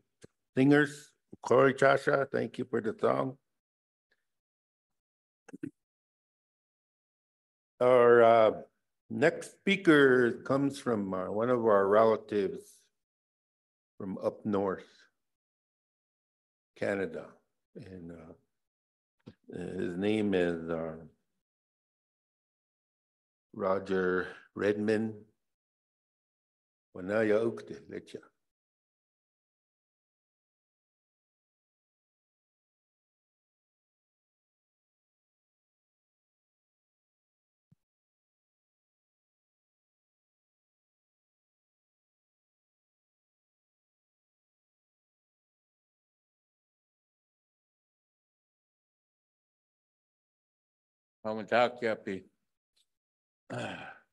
First of all, I wanted to acknowledge the consul for giving us this day.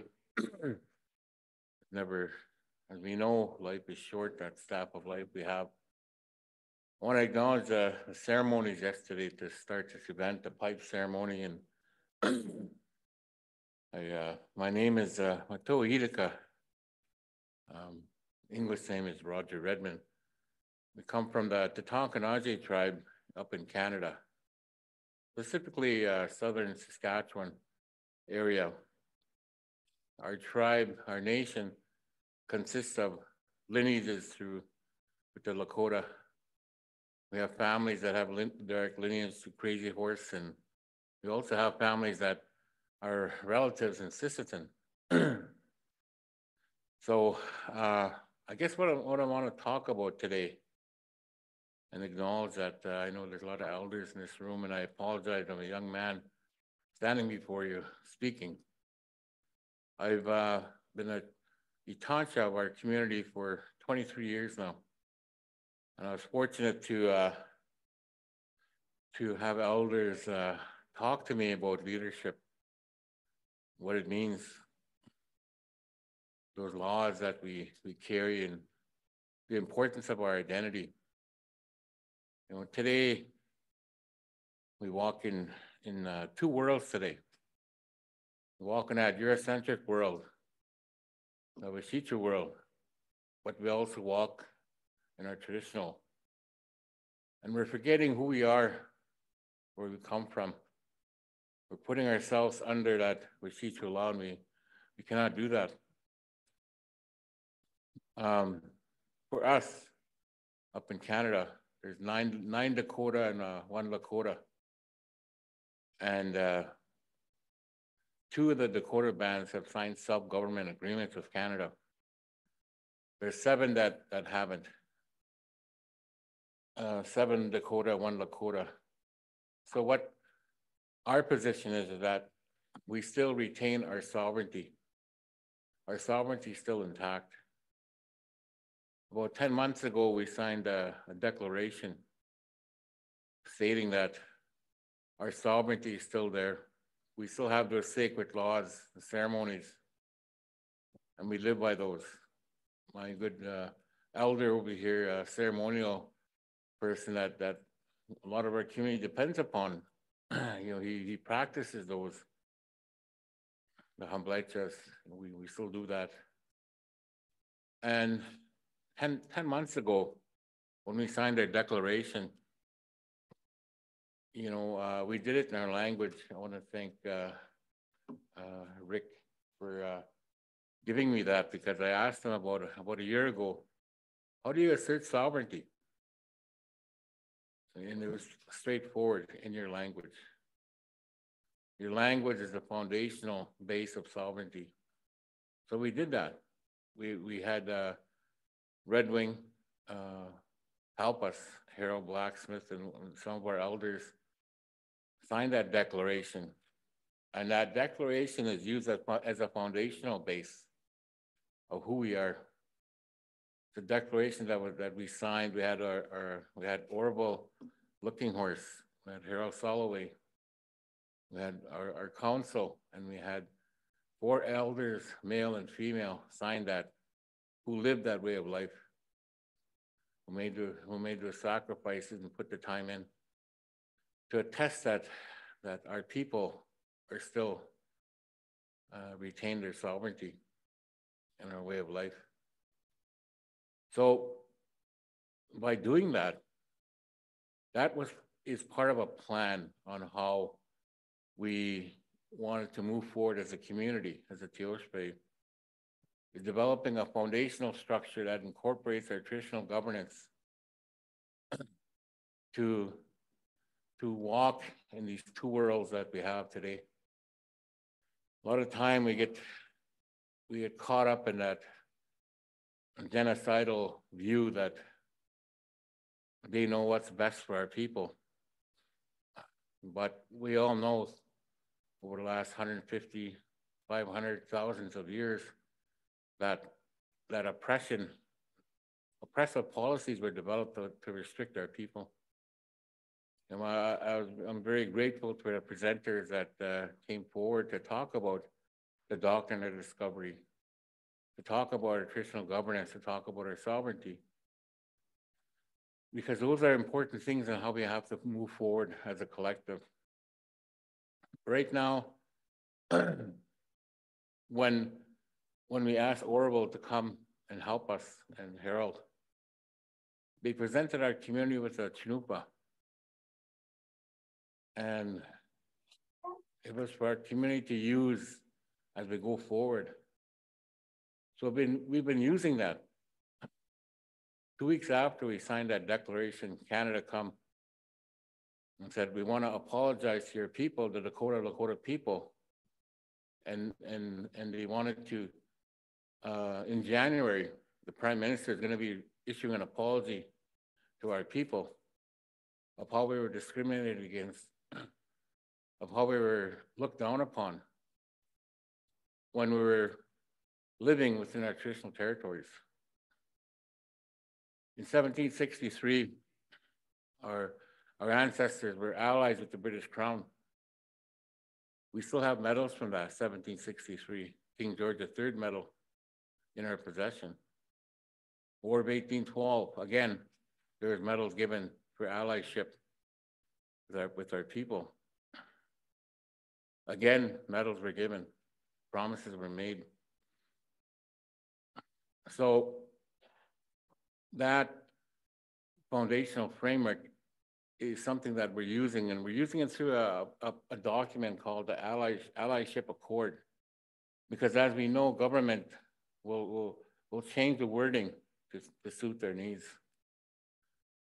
That was a good example when we did that, our declaration. We did it all in Dakota. Canada wanted a copy of that, so we gave them a copy of that. Well, we want the English version.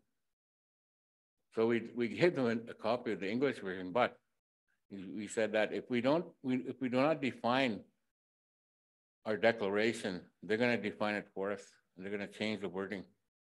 So we did that. They came back. Our interpreter has some issue with your definition of your declaration.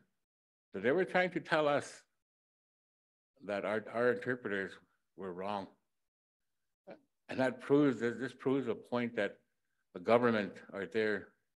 They have hundreds of lawyers, researchers, people that are looking at all ways to assimilate our people in today's day and age. It's genocide through assimilation. In Canada, they're forcing our nations to now incorporate under a provincial system so that they can cut ties to the Treasury Board so that we're no longer a federal responsibility, that we become municipalities, that we no longer can exercise our sovereignty. And that's how they're proposing to deal with the Indian problem. Long ago, we know history there of how they tried to do that through their oppressive legislation and residential schools. I'm glad they talked about the doctrine of discovery, because that's a foundational base that the government used against our people to oppress our people. The Papa Bulls that were talked about, the direction that they were given in the 1500s. So what we're doing now, the Tonkin-Naje, is Canada has initiated negotiations with us. So what we've done is we developed a MOU with them, basically an overarching guiding principles of how we're going to be negotiating going forward. Now we're developing our framework agreement. So we want to make sure that we get it right.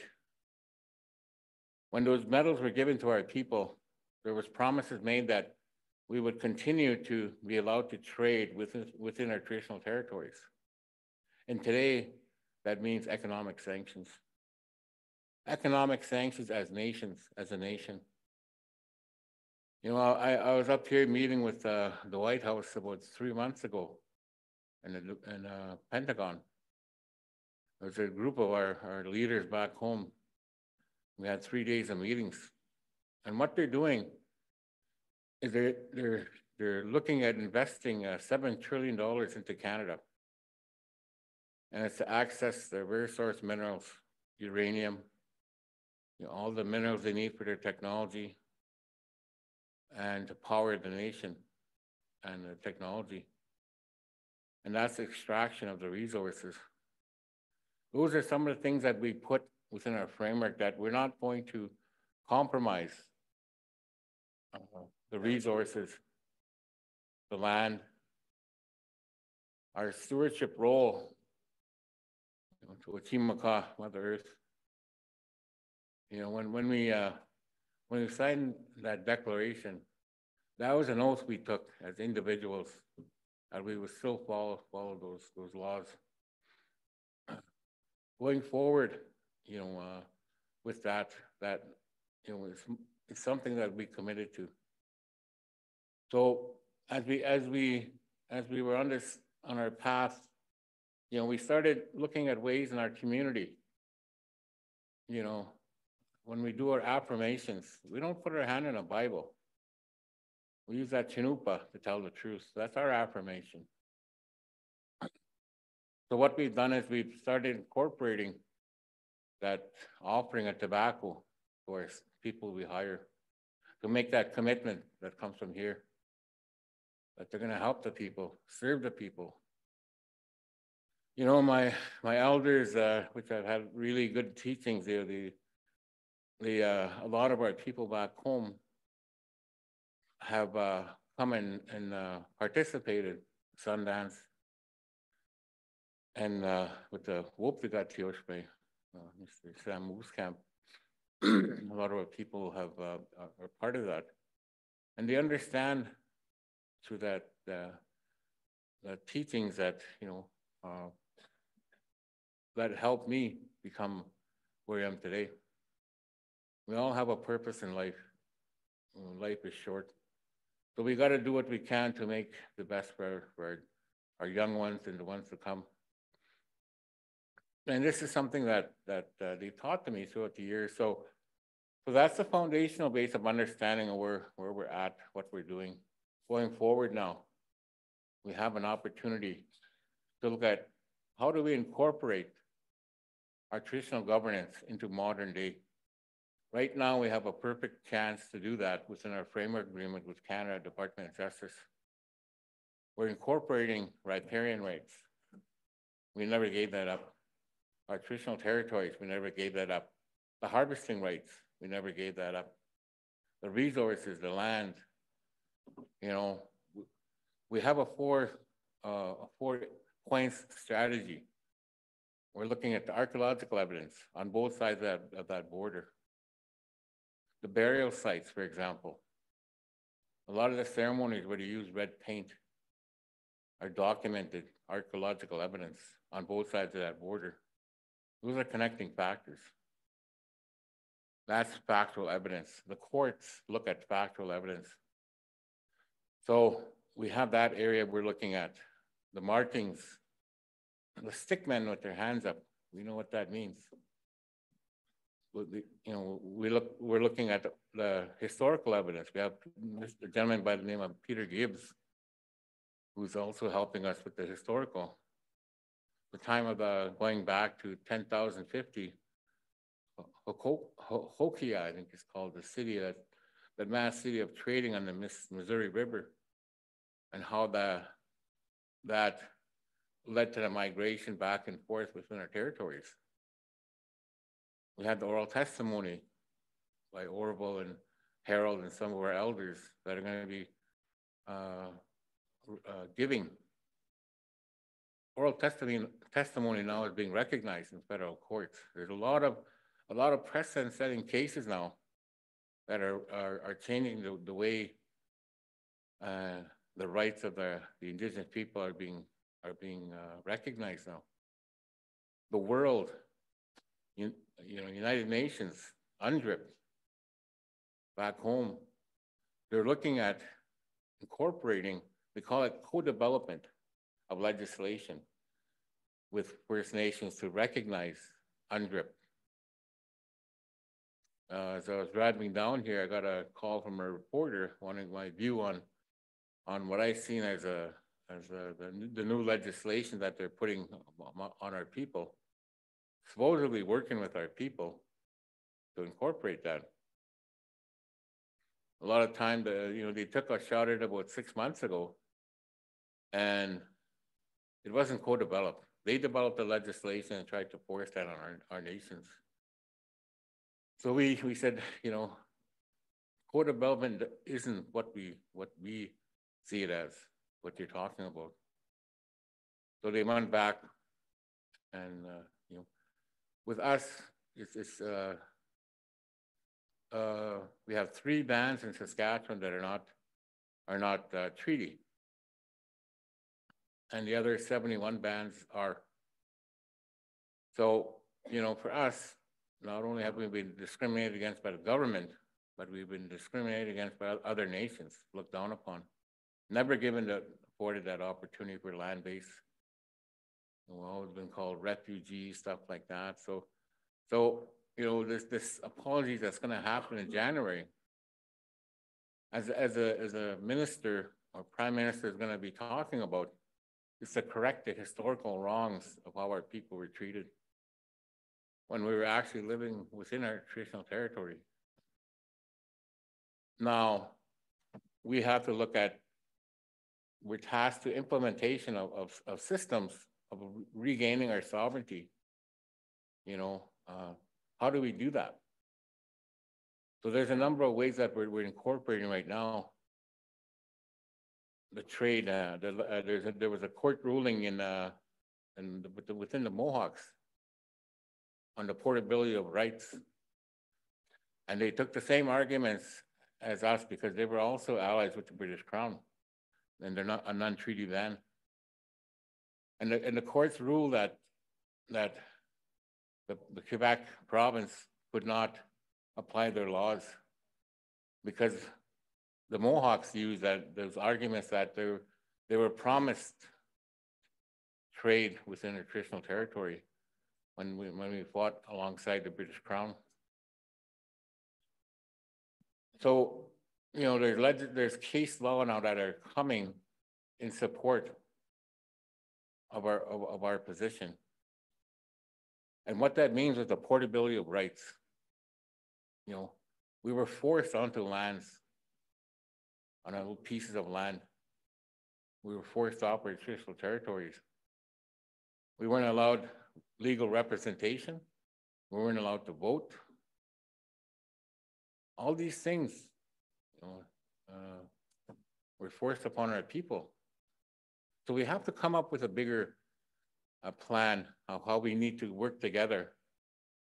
And this is what I like listening to the discussion on the United Nations, because that's something that if we take government to court, you're not going to win because you're taking them to court within their own system.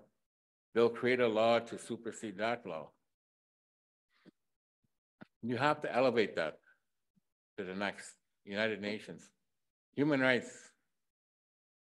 I see that as the Dakota people in Canada, as a non-treaty band, that we're still prisoners of war.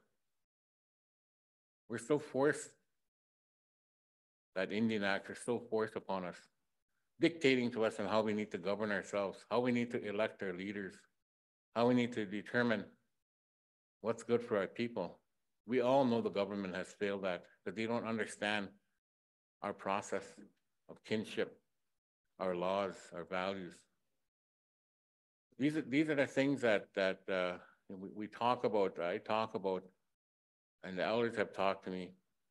We have another meeting on Friday with Canada and their lawyers. Every meeting I've had all our elders behind us, sitting there with us. Because the elders are the ones that will determine and define ceremonial law and our traditional laws. The elders are the ones that will affirm what's appropriate for our nation. You know, and that's something that Tatonka, as for us, that's what we believe. So everything, you know, they're always invited. So we're on our about 20th meeting now with Canada within the last 6 months. They're moving fast, because I believe that there's a lot of things at stake. How do you get the government to listen? You threaten their money. They'll only listen if you threaten their money. How do you do that? You know, nowadays there's social media. Nowadays there's UNDRIP, the recognition of the rights of the Indigenous people. Nowadays we can work collectively together to challenge Canada and the US. Whatever happens in Canada will happen in the US, or all vice versa. Now, what I'm hearing is that in the US, they're also talking about co-development of water legislation. Same thing in Canada. So we have to take them to task and sign treaties amongst nations. China was willing to sign a treaty with us, the humanitarian treaty, where they would allow us to help them grow food for their country. When I told that to the Department of Justice, I said, we may just agree to work with China. We have that right as a sovereign nation. So, you know, it's in Canada's best interest to sit down and move forward with us. our sovereignty now stands on its own. We've been developing this strategy for the last 25, 30 years on going forward, piecing it together slowly. But as time goes on, our case is getting stronger and stronger because the rights are being recognized now. Back in the days of AIM, there was no social media. There was no way that governments can, the world can see what's happening. Today, United Nations, social media, the world sees that. And Canada and US are scared that their skeletons in the closet are gonna fall out because they criticize communist countries for doing that to their people when they're doing it themselves within their backyard. So as I talk up here and move forward, we talk about solutions, how we're gonna do that, how we're gonna conduct ourselves as nations. The commonality we have, the language, the ceremonies, the belief of our looking after Ochimaka, looking after the resources. We all have those. We should be signing these amongst ourselves as nations. Not just in Canada, not just in the US, but as a Oceti Sakowin, as a traditional governance, as a collective, and even broadening that. The Maoris took 7 years to incorporate their traditional law into their governance system. They incorporate that and they recognize their traditional laws. And the language is a critical part of that. They incorporate new programming for the mothers and the newborns. 6 months is when they start, because the child learns the majority of what they learn when they're young. So we can take these practices and the respect and the commonalities we have to sign these and then start asserting our sovereignty. Because at the end of the day, they're going to say, well, you claim you have your sovereignty. How are you asserting it? So that's how we have to start doing that.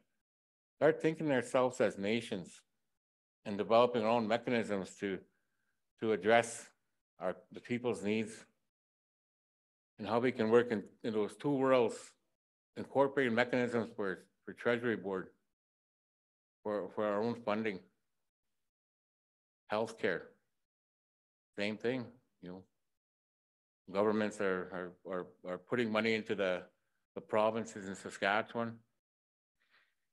But when it comes to the First Nations on our piece of land, you're a federal responsibility. So we're living with 1/3 of the funding that everybody else is benefiting from. It's time we start taking back and defending what's ours. A lot of the treaty bands back home, and I kind of give them a little bit of heck because the minute we stand and blockade, I stood with them. But when the province or governments came and said, well, here's $100,000, they all took it. Went back, next meeting, they were talking about they own the rights and minerals. Well, why'd you take that money? Why'd you compromise your position? If you believe in it, stand up and fight for it. Get off your knees, stop begging for crumbs, and stand up and fight for what's rightfully yours. Our ancestors did. These kind of things we have to move forward with on how we can challenge government and implement sovereignty and elevate our challenges going forward in the courts, United Nations, the recognition of that, UNDRIP, reaffirming that into our way of life. So, these are some of the things that we're doing now within Canada. And as we go forward, the times are changing now and I think the time is right where we can start doing that. But we have to do it collectively.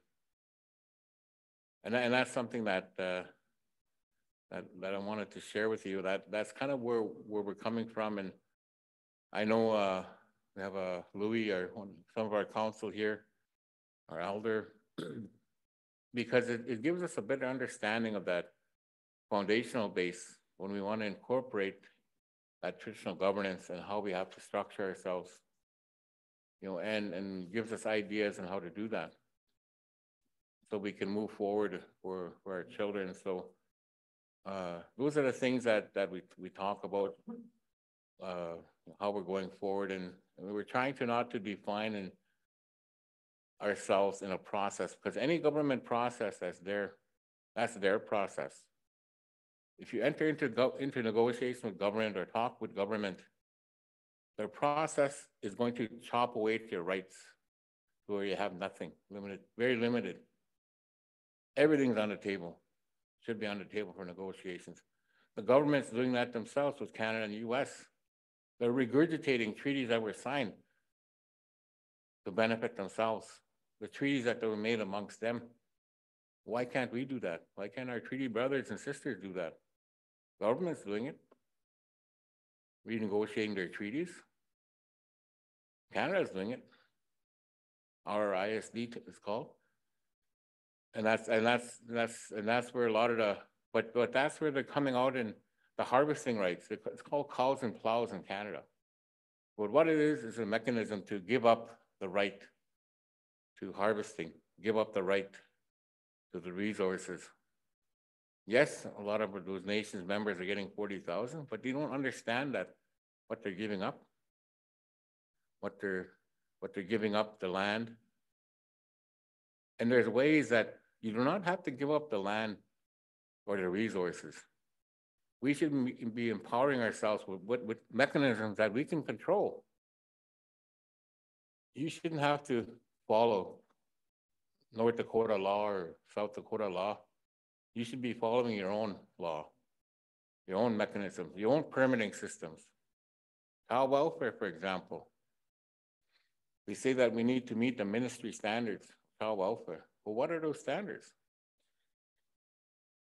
We have to be careful, because once we start incorporating that, for example, if a child gets hurt in a ceremony, goes to court, are we going to allow that judge to tell us how many rocks to use in a sweat? We cannot do that. We have to take and occupy that field, especially when it comes to ceremony, because a lot of the governments now are trying to even define who we are, even have subcommittees to say that, well, these committees are in place, and now we're collecting money on their behalf. We're their beneficiaries because we have a system in place to accommodate that. Back home, we're moving where they have the consultation and representation. We have a lot of committees popping up all over now. When I'm going back to that, what I mentioned about the US investing $7 trillion, the US has also developed the Departmental Defense Act, and they're also rephrasing that $7 trillion to clean energy initiatives, is what they're calling it. But that's just a nice way of saying we want to take those resources, extract them. We want to extract that sand that is used as a natural filtration. We want to dam the waters of the natural flow. We want to stop that. What happens when we stop the blood flow in our body? It dies. What do you think happens when they stop the water? What's going to happen then? And that's what's happening. They're damming the water, forest development, industry. They're accessing our aquifers, the foundation right underneath our feet. Permits, they're benefiting from permits for solution mines. What's going to happen when that's contaminated? And this is all going on now, right now, as we speak. The province's government is issuing permits. So we have to come up with a way to challenge that, defend that. And I believe it's through the working collectively as nations that we have, and we're facing the same beast or the same threat or the same enemy. But today we have to fight it as a collective.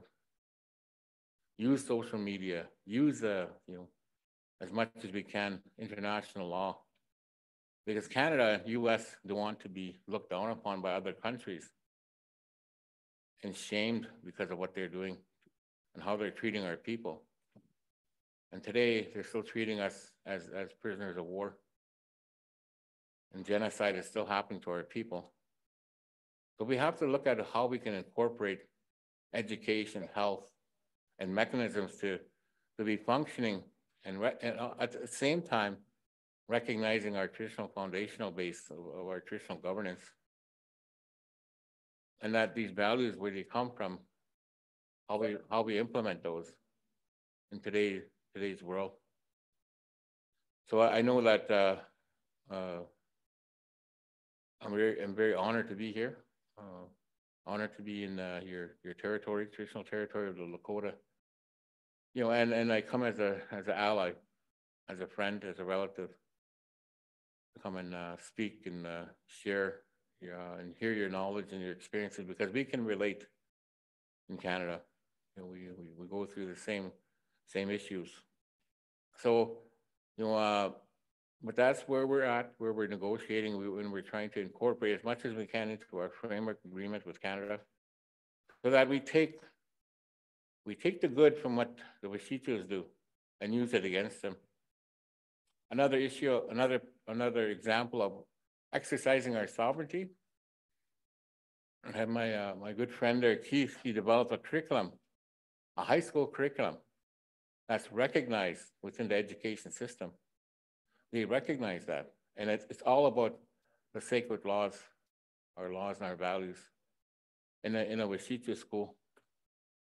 That's an example of us applying our law, our sovereignty into that Eurocentric system. Another example would be to sign treaties with other nations, exercising that right of sovereignty. The next, another one is example is having an accord, alliance accord, whatever you want to call it, nation to nation, where we have the same commonalities we have as a collective. When we go to developing our own affirmation of our traditional laws and values, elders oversight committees can do that. They can identify what's appropriate for our community, what's appropriate for how the curriculum in our schools.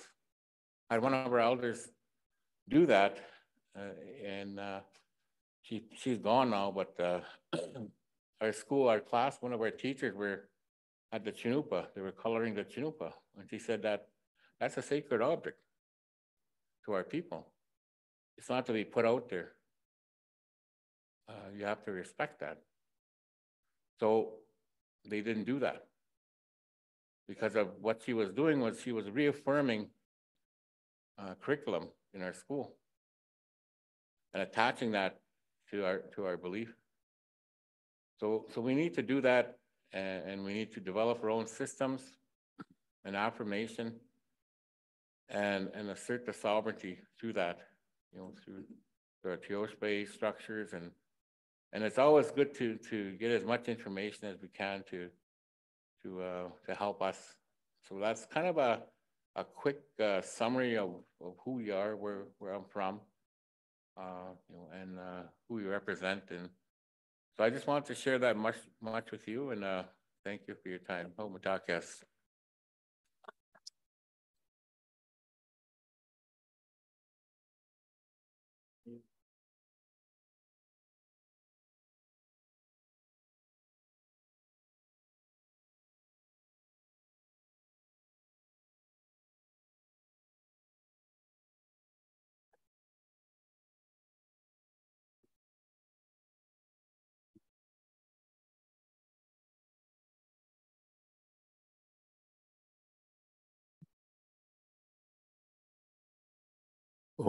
Thank you for the update from our relatives up north. And we're still connected to our relatives up there.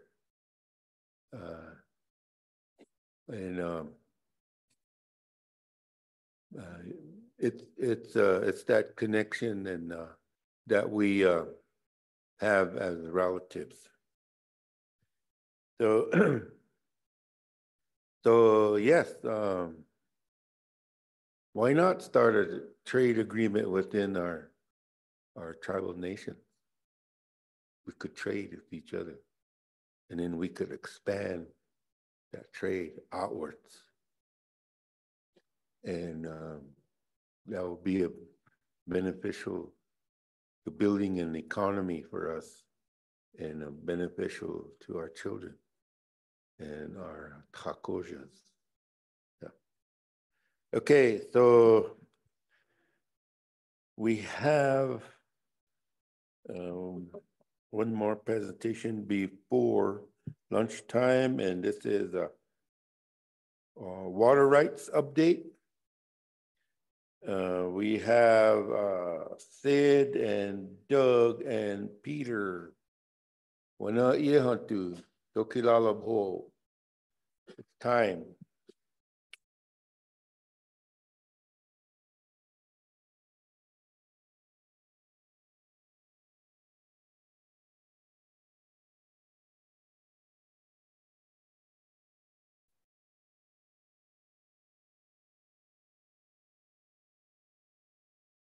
Thank you.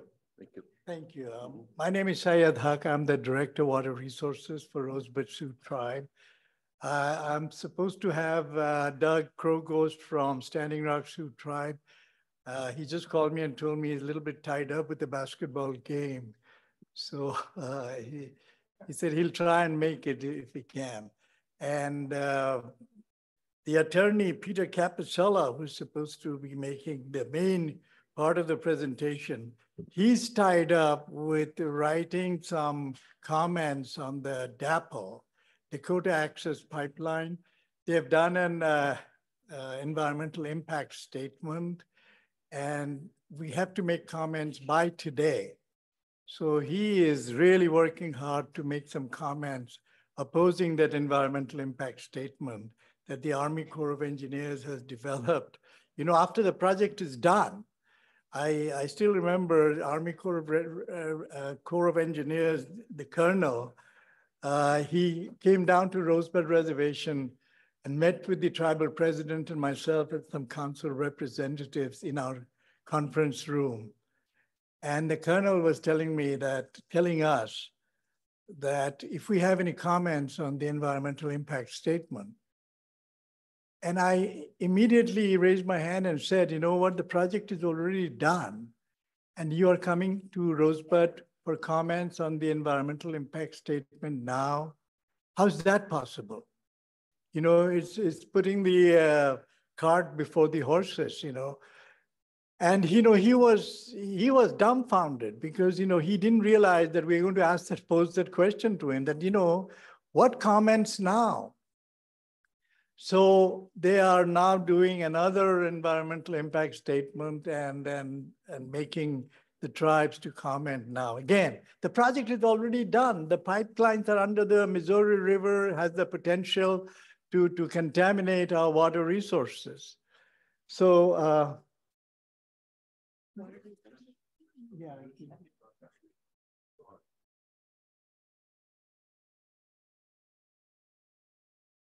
Well, I'll tell you what, if I go through my slides, I'll tell you what, it'll be past the lunch break. So I'm going to make it brief and just say the things that are in the slides that we were supposed to make presentation. For water rights, Rosebud Sioux Tribe has developed a water code. And in the last treaty conference, I showed our water code. And also we made a flow chart that we can do the implementation of the water code and protect our water rights, okay?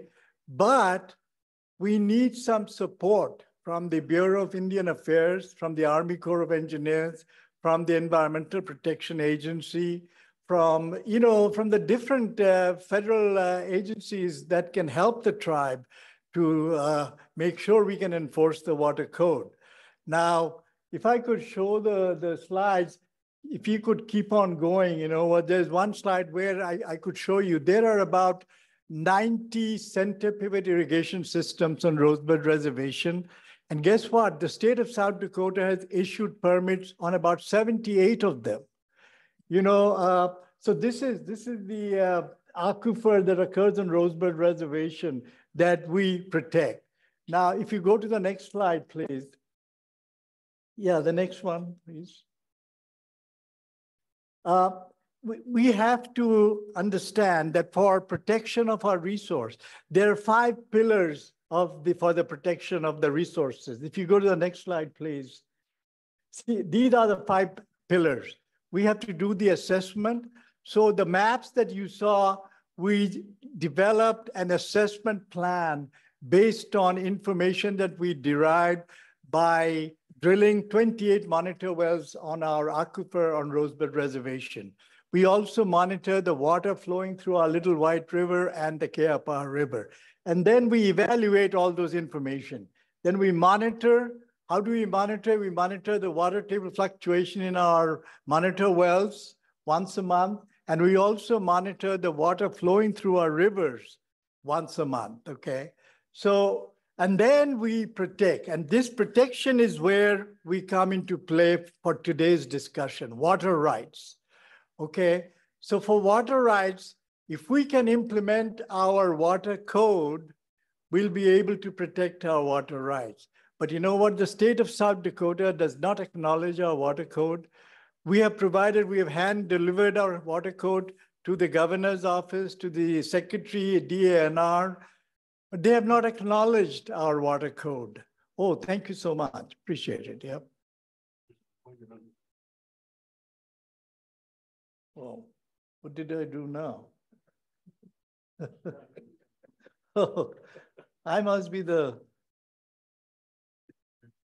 okay. So, as I said, you know what, if I go through all my slides, it's going to go through the entire lunch hour. So this is the aquifer that occurs from Texas in the south to South Dakota in the north. And this is the portion that we monitor on Rosebud Reservation, okay? You see the red areas, that's where the water table has fallen more than 200, 300 feet. But on Rosebud Reservation, we have been able to manage the water resources very well. So these are the 5 pillars. Now in the protection is where we do the water rights management. And these are the 28 monitor wells on Rosebud Reservation that we monitor the water table fluctuation once a month. And this is the thickness of the aquifer. And as you can see, the Oglala aquifer pinches out on Rosebud Reservation. So when you go from south to north, when you go to north, it pinches out and then we don't have the aquifer. So if you go to Millette County, and we've got a lot of tribal population in Millette County, we don't have any good quality water. So what did Rosebud Sioux tribe do in conjunction with Oglala Sioux tribe and Lower Bruce Sioux tribe and some non-Indian counties? We are bringing water from the Missouri all the way to Rosebud Reservation. We've got a treatment plant in Fort Pierre and we treat the water and bring the water. That's because it pinches out in the northern part of our reservation. Okay, and this is the thickness of the Oglala aquifer on Rosebud Reservation. And the thickest part of the aquifer is in the central part of the reservation. As you go to the east and to the south, it thins out. And this is a 3D map of the same thing. As you can see, this is the thickest part of the aquifer. Here's the thickest part, and we can show it in a 3D that this part is the thickest part of the aquifer. Okay, and we also know in which direction the groundwater is flowing. As you can see, the groundwater is flowing towards the Little White River, okay? And in the Little White River, we have got a lot of springs as a result of the groundwater flowing from all directions. So likewise in the Keapaa River, the water is flowing toward the Keapaa River. Okay, and again, you can see that in a cross-sectional, that the groundwater flows into the Little White River and the Keapaa River. This is where we have our automatic gauging stations for the Little White River. So we monitor with satellite technology how much water is flowing through the Little White River and through the Keapaha River.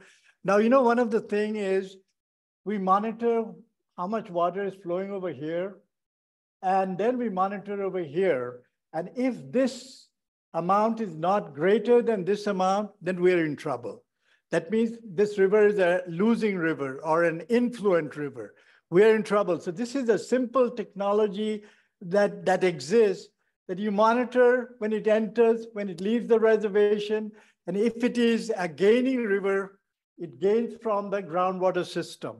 And that is critical. You know what, if it ever becomes a losing river, we're in trouble. You know, I can't work as a hydrogeologist. I'll be in trouble, you know what? So what we do, we make sure that the recharge to discharge, we have a surplus amount in that recharge to discharge. And that is really, really important. Likewise for the Keapaha River, you know, when it flows through our reservation, it gains in the flow. Okay, so this Little White River, again, we've got other creeks flowing into it.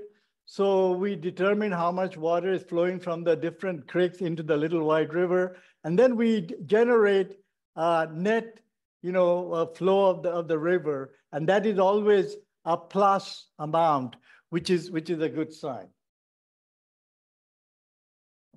Okay, and then, you know, remember I showed the 28 monitor well. This is the water level fluctuation in the monitor well number 17. Okay, so 17, as you can see, you know what? The water was rising and during this time, 97, 98, and then it started falling, rising. But we knew we need to keep an eye on this. If it ever becomes like this all the way, like it's happening in Texas and Oklahoma and Colorado and all that, New Mexico, we're in trouble. But in Rosebud Reservation, you know what? Our monitoring indicates that it goes ups and down, but it does, you know, have a sense of equilibrium that we like. And these are the different wells. This well here, you can see that the water table has fallen. So we are keeping an eye on this well, okay? So, but generally, our aquifer is holding quite well on Rosebud Reservation. Again, you can see in some wells, the water table is actually rising. In well number 27, it's actually rising. And then, you know, we put together this graph showing the water table fluctuation in different wells and the precipitation during these years. And as you can see, the precipitation also goes ups and down. And when the precipitation goes down, the water table also falls. You know, when the precipitation goes up, the water table also rises. So there's direct relationship between precipitation and water table rise and fall. Okay, and then you know what, we have the water quality that we have generated, total dissolved solid. If it exceeds 500 parts per million or 500 milligrams per liter, we're in trouble. So, you know, you can see that generally the water quality is pretty good, 280 over here, but in some areas it exceeds 500. Okay, so this area here, it exceeds 5 and the water quality is not good, not drinkable. It has to stay under 500 parts per million to meet the Safe Drinking Water Act. Again, you know, this is the pH of the groundwater, which is between 7.5 and 7.8, which is good. Now, potential sources of contamination, we have a lot of contamination sources on our reservation, like these centrifugal irrigation systems. They utilize nitrate-bearing fertilizers, and they have the potential to contaminate groundwater. Okay, then we have, you know, septic tanks.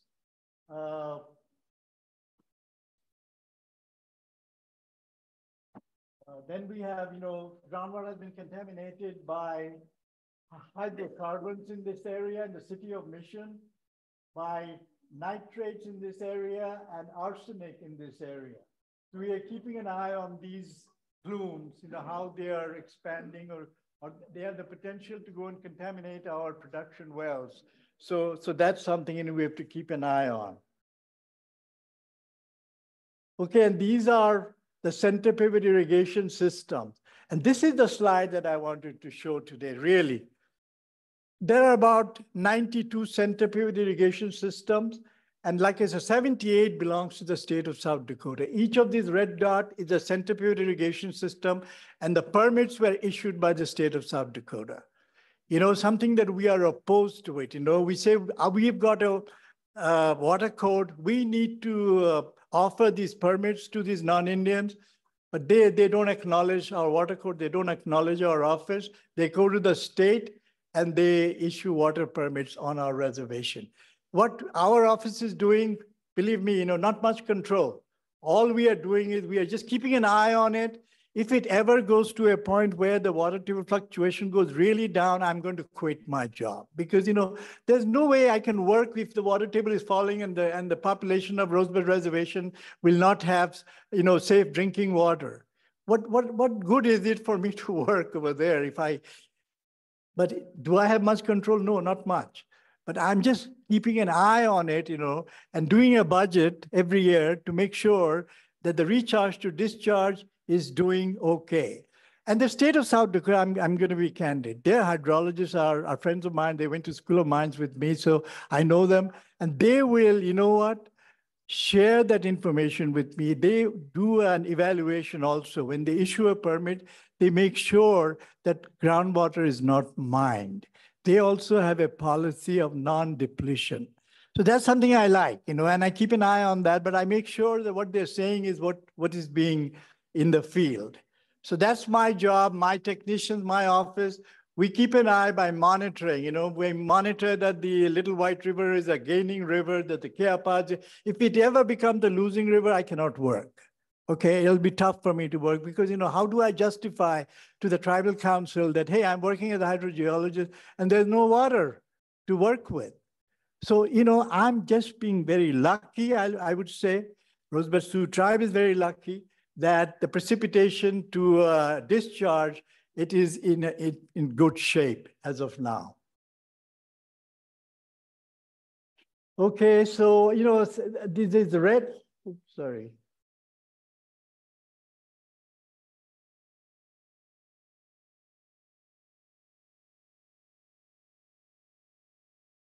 So this is the thing, you know what? Look at the amount of water used for irrigation. Okay, about 14 billion gallons per year is used for irrigation. Domestic, municipal, industrial use is less than 2 billion gallons. So this is mostly used by the tribal population. This one mostly used by the non-Indians who has got the centrifuge irrigation system. Okay, and then you know what? We utilize the USGS office to do a little model for our office. You know, we provided that, you know, we've got 28 monitor wells, and here is the water levels in each of the monitor wells. Here is so much water is being pumped by the irrigation systems. Here is the climate change. Here is the drought taking place. So could you do me a favor by doing, these are really very bright computer modelers. So they model this aquifer for our office to show that, you know, with this kind of discharge to recharge, you know, what will happen in 25, 50 years, you know, and this red area is where the problems will occur after 25, 50 years. So as of now, it's not looking too bad, okay? The model shows we are not doing too bad. Now, protection strategies. The water code is our protection strategy, okay? So what have we done? We developed the water code. We went to the tribal council. We got it approved, okay? And then we wrote a letter to the state Steve Perner, Secretary DNR, that we have got the water code and it's approved by tribal council to allow us to enforce this on the non-Indians and of course the tribal members. So we provided that hand delivered to him, signed by our tribal president.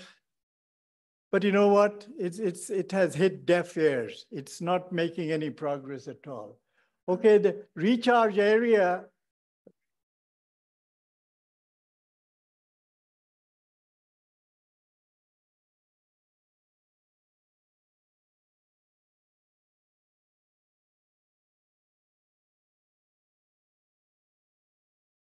Okay, now this is one slide I wanted to show, you know what? Why the Oglala aquifer, in some wells, the water is rising. Okay, why in some wells the water is rising? Because we did this budget and we see that at the end of the day, there is about surplus yield of about 513,186 acre feet that can be drained by gravity, okay? So that means that we have quite a large amount of water in our aquifer that can be drained by gravity. Now, water resource development, and again, I know it's past 12, so we have developed the Mini Wichoni Rural Water System. And the Mini Wichoni Rural Water System comprises Rosebud, Oglala Sioux Tribe, Standing Rock, and some non-Indian counties. About 1/6 of South Dakota is covered by this. And so we develop our groundwater resource, okay, the groundwater resource over here, and then we bring water all the way from Fort Pierre to Rosebud, Pine Ridge, Lower Brule, and to this non-Indian community. That project cost about nearly about $500 million, of which about $95 million came to Rosebud Reservation. So basically, you know, just to give you an idea, you know, at the end of the day, in order to have Indian water rights, we need to have the water code. You see, I would like to just mention that we have received a letter from BIA, okay? They said, we have reviewed your water code. We support your water code.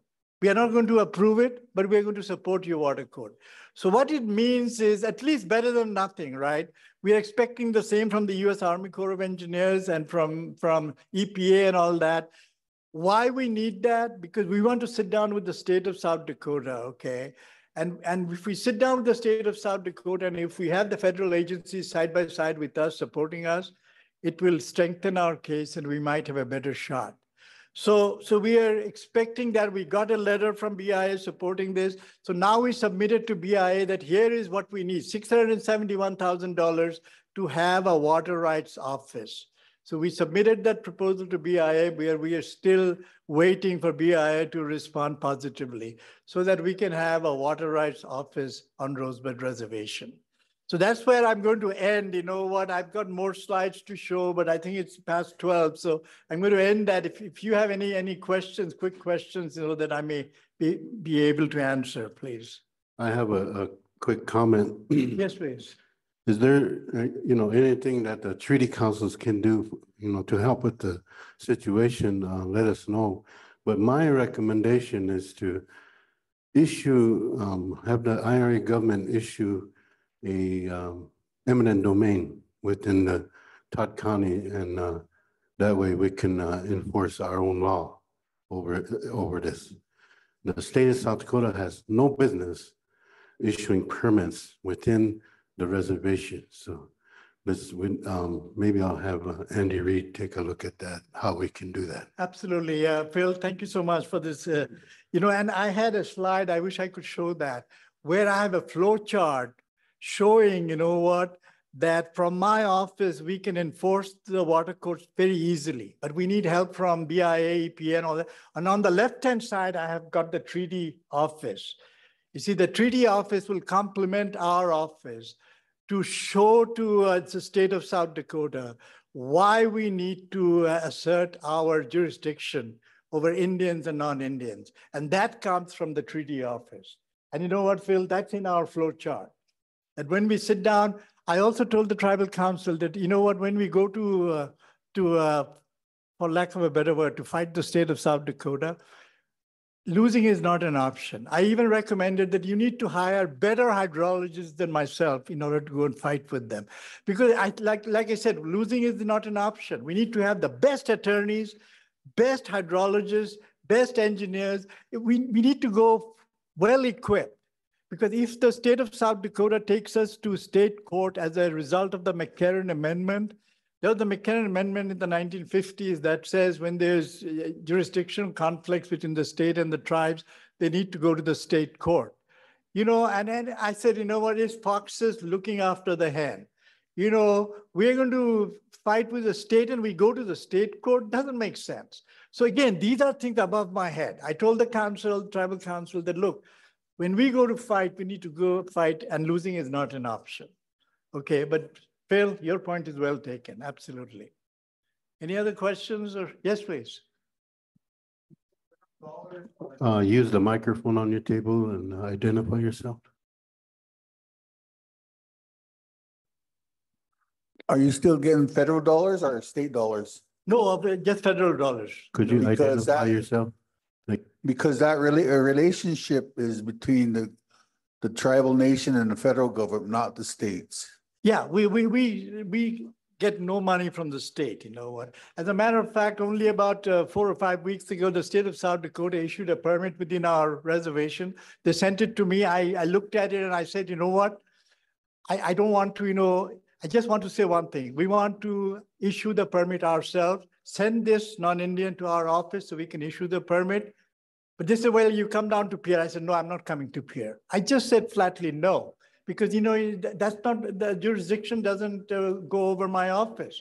So why are you inviting me to Pierre? You guys come down to Rosebud and let's talk about it in Rosebud. Yeah, So, that should be the tribal court. yeah, the main absolutely. I tribal mean, you know, court. I told them that, you know what, I'm not coming. I did go. I mean, 10, Yeah. 15, 20 years ago, I did go and present. And I told this treaty conference last year that, believe me, you know what, I made my presentation before even I could go and sit down in my chair. I honestly mean it. You know what? The water board would say, I want to make a motion to approve that permit. Someone would say, I second, it's all over. Before even I could sit down. So I go drive all the way from Rosebud to Pierre and make my presentation. And this is how they treat me. Before even I could sit down after my presentation, they could at least have the decency to talk to them and say, hey, you know, they made a presentation, doesn't look, you know, at least talk. I honestly mean it. Before I could sit down, they said, I want to make a motion to approve this permit. The other one's the second, it's all over. So I told them it's no point coming. You know, you're inviting me. I'm not going to come because, you know what, it doesn't make sense. You know, you guys don't, you know, have any respect for us. And so if you want, come down to our office and we can talk about it. But they issued a permit about 5 or 6 weeks ago and we couldn't do much. Only thing our office is doing is we are monitoring and keeping an eye on it. Like I said, I would go to the council and say I'm quitting because it just doesn't make sense. Okay, but by the grace of God, you know what, we're doing quite well. Like, you know, the hydrographs and all that, they show quite good. The water quality is not too bad. There are 3 areas where water has been contaminated by hydrocarbons in the city of Mission by leaking underground tanks. And, you know, in 1992, you know, our office detected the water being contaminated by leaking hydrocarbons. And then, you know what, this EPA came running. He said, Saya, wow, gave me a pat on the back and said, you know, good job and all that. They go back to Denver. And then what, you know what they do? They say, Saya, you know what? This is an incorporated town. So we're going to give the money to the state of South Dakota and they'll do the cleaning and all that, but you can keep an eye on it. Great. You know what? All the trouble we took, the money goes to the state and they did some cleaning. You know what? They came and used some cleaning mechanism. But we are just keeping an eye on it. So we don't provide drinking water from those wells in the city of Mission. We are providing drinking water from our aquifer in the south or from the Missouri River, but not from underneath the city of Mission because of the hydrocarbons. And then in one area, it has been contaminated by arsenic. And then we believe that arsenic came from Rocky Mountains. About 35 million years ago, there was some volcanic eruptions. And if you can see that volcanic ash has come all over. You know, if you go towards wall, you'll see on the right-hand side, this black thing, those are black ashes. They came in many millions of years ago from a volcanic eruption in the Rocky Mountain. So we believe that that volcanic ash has arsenic that has contaminated a portion of our aquifer. And then there's a little bit of nitrate contamination. And that nitrate could be coming from the nitrate-bearing fertilizers that the non-Indians used, or from the septic tanks, from alfalfa, quite a few sources. So we did a study to determine what the exact source is. and there is overlapping, so we couldn't really say what is the exact source of that contamination. But we are keeping an eye on it, how these are moving. And if it goes towards our production wells, then, we'll have to do something about it. More. On that relationship that's federal and the tribe, the treaty organization can put together a document saying, these are still treaty lands, not state. Absolutely. You know what? And that's where we need to sit down. We need to sit down at a very higher level, much higher than I myself. I even said, for implementation of the water code, I will need the police force, I will need the attorneys, okay? And I'll need the council and the tribal court, because we need to enforce it. But you know what?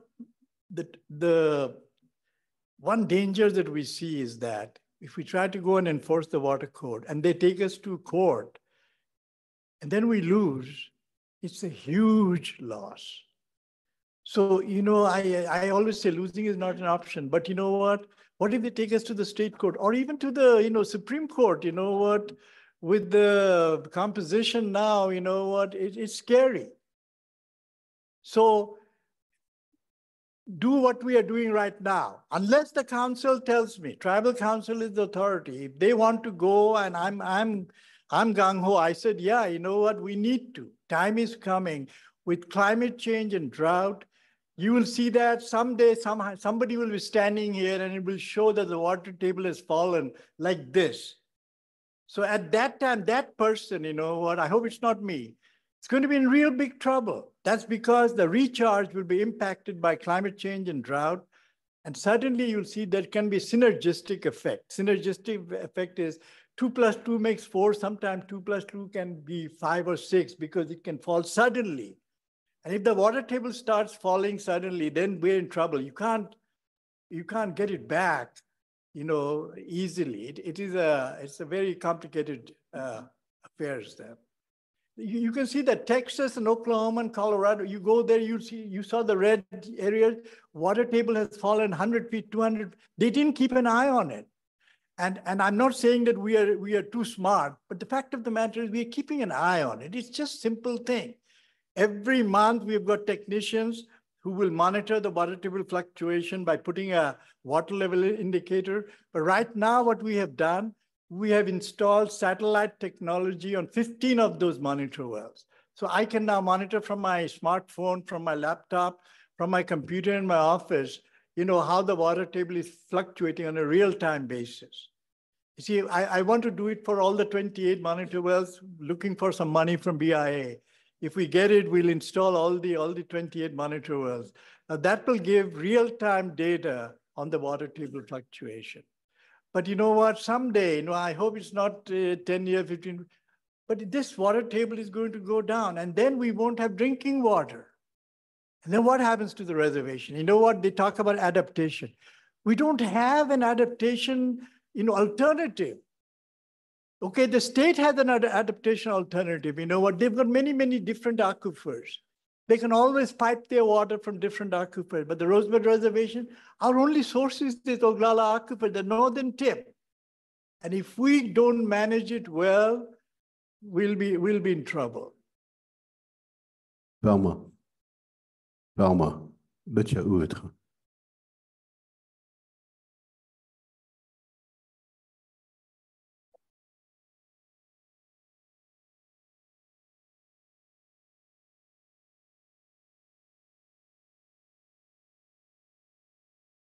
Thank you. Thank you very much.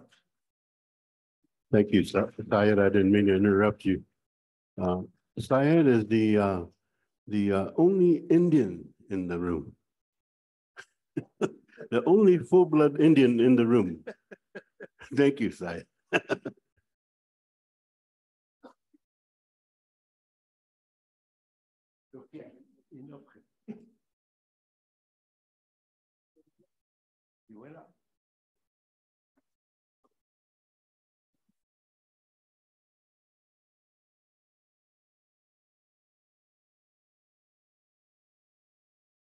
Lexi Robert. Voite wa check, oyaki.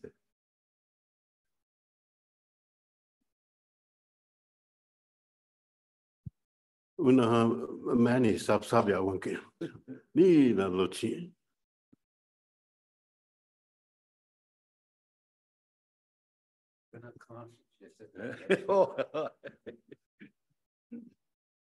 Wani tu wau ke le asa le. Aha. Hoia tro hoi wain telo. In ka woi te ale you pia ahi makup chai. Ya yushken chamut. Wat kan kasila te wa kan ka. Fati e topa ta ku wa kan. Ta ku skan. Na you ha woi te ki le unga ku picha. Wo pilon kenicha. Na trokata kia Uyuta pina ha, tayama oni pina zani o kumpikte. O cha kantranka oya ke apiki ha. O pila he chakte, ake. Na metaki ki ha zani o umpina ha. Ya chan washte pite. O ya ta komani. An petu yohi la taku ua kinichina ha ish woka kije. O lena ko I ya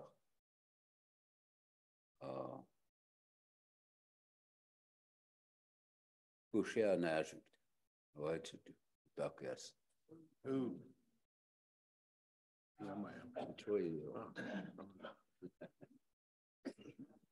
I declare us ready to eat. Get your plates and let the elders go first. Wakanke chokia iai chakiapo. And then come back in with your plate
is the Sichango Lakota Oyate Treaty Council.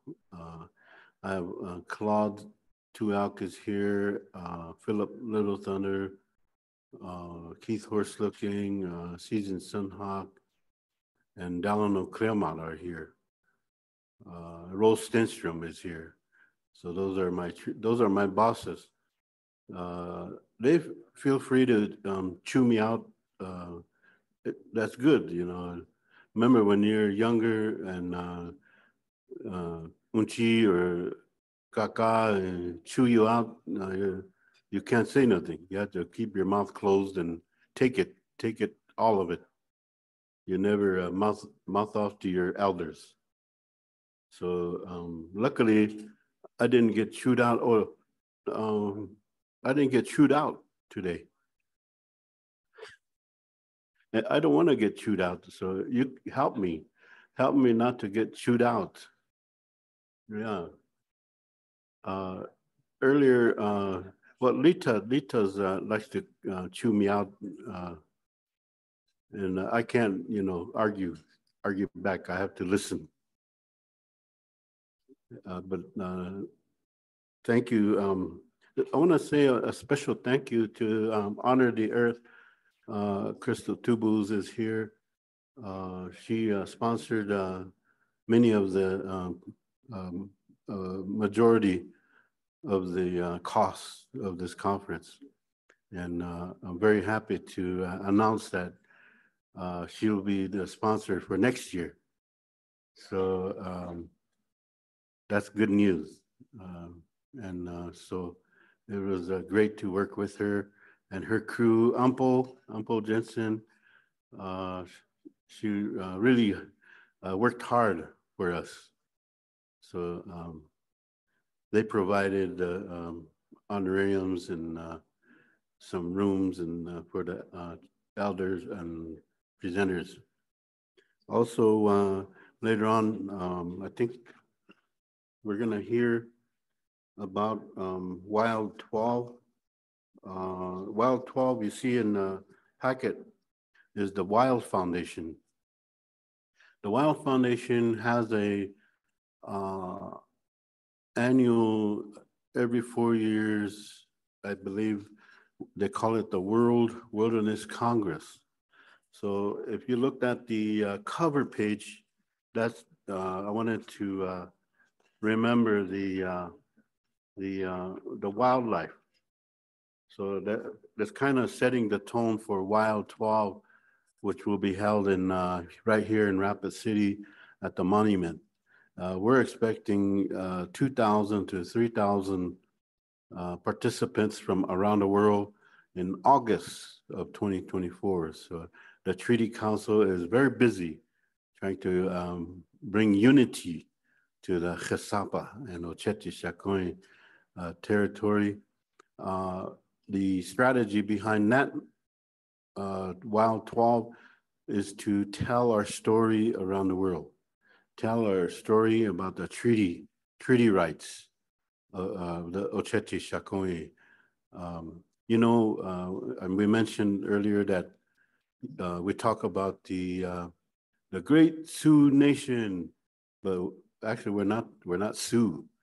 So we always, I have a problem with U.S. government calling me a Sioux. I'm not Sioux. I'm Oceti Sakowin, I'm Titrua, I'm Lakota, and come from Tiwahe, Tioshpaye, Oshpaye, Oyate. And that's what we want our young generation to do, to learn, to return to your Hochoka, your center. Return to your Tiwahe, honor your Tiwahe. Because back home, we tell the young people that anytime you leave the reservation, you are an ambassador. You have to represent the Oyate. You have to be on your best behavior. Show the world who you are, that you're Sichangu or you're Ogalala or you're Hunkpapa or you're Itazipcho or Henupa or Sihasapa or Hunkpapa, be proud of who you are. So I better turn the microphone back over to the Alpahaj. He's giving me the look over here. So I want to say thank you for a good meal and a good prayer, and thank you for sticking with it. Usually, remember whenever they eat, everybody leaves. We don't want you to do that. Stick around after you eat. All my tranches took off already, so I should have put security at the door and stop them. Why? Pilama pala. Mitang kasi.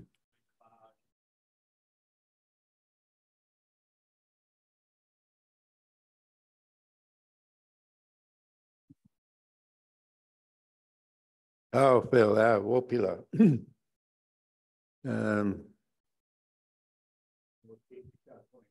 Everybody's full and they're smiling, and that's a good sign for this afternoon. So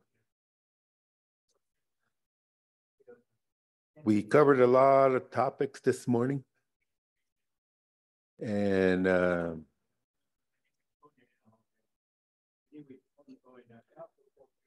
don't know if I'll see the day when Pope revokes the papal bulls. I'd like to see that, which in turn will eradicate the martial trilogy rulings. And that's where all our laws that are proceeded from there on this way, that we can't own any land, and we're heathens. And it's still like that with the BIA. The BIA is supposed to watch our land, but they don't do any improvements. We have to do that on our own. No. And I'd like to acknowledge all the young people that are in here today. I'd like to say that our young people in college and wherever, you guys and all your people, you are our ambassadors.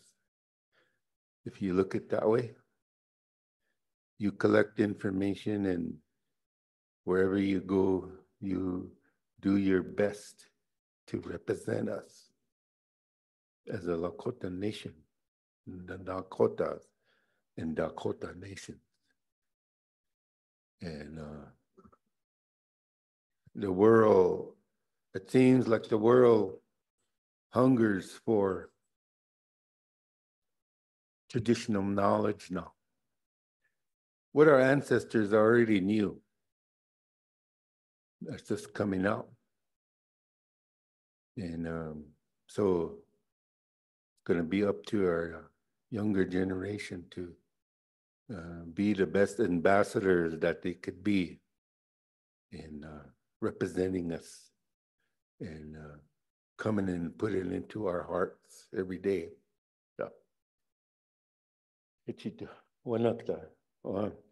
So we better get started on our, and I also want to thank our sponsors, like Bill mentioned, and today. So our agenda next is international treaty rights update is Andrea Carmen, and she'll come up and be the next speaker. So thank you.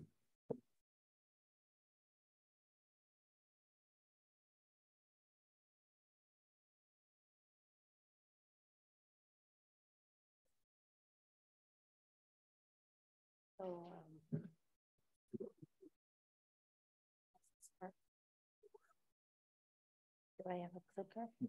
Yeah, No, ask them. there's No. one here. I Okay. don't know how you operate it. Where's the tech people? Do you have a hand mic? That way I can stand up a little bit, no? Okay. Because I have to see it, right? Yeah. As far as you can go, yeah, that's fine, that should be okay. Okay, well, thank you. Leosem Chaniavo, Joko Utesia, licenciado o Achali. Asking in my language for permission to speak from the elders. My elder Bill Means, one of the founders of International Indian Treaty Council, and I think they're going to put the PowerPoint up. I was kind of excited. Somebody said today, I think the speaker from the nation in Saskatchewan said they were kind of excited to hear about the United Nations. So I said, wow, okay, I hope he's in the room here. Somebody's excited to hear about what I'm going to talk about. You know, I think all of you know the history of the International Indian Treaty Council, you know, starting with occupation on Alcatraz Island in 1969, and then walks across the country, occupations of the BIA, fishing rights struggles on the Pacific coast, Wounded Knee, not too far from here. All of these actions were taken to call attention to the continued colonization and repression being carried out against American Indians in the US, but also, you know, indigenous peoples as it grew and grew, you know, throughout the continent. I guess you're going to put it up, right? I have no idea how to do this. I could give the stick to our helpful tech folks here.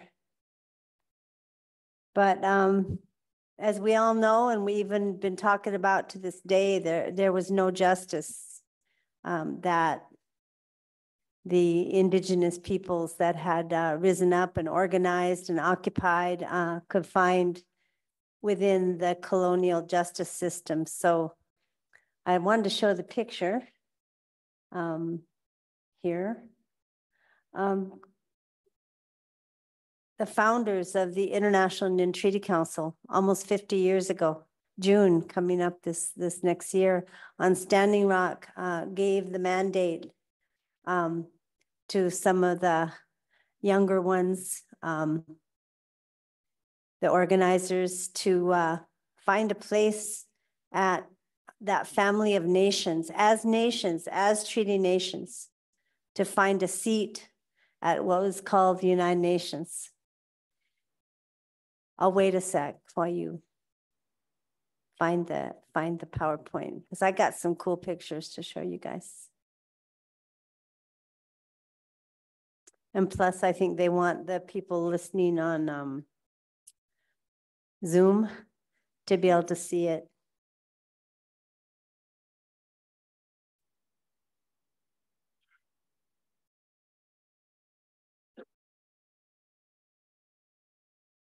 Okay. So I'm going to talk about not so much the history, but just to always remember the history of how we started. But I give an update to this gathering, this really important gathering every year. So I want to highlight some progress that we've made. Treaties are one of the hardest things to talk about at the United Nations, I think, for the reasons we've all been talking about here.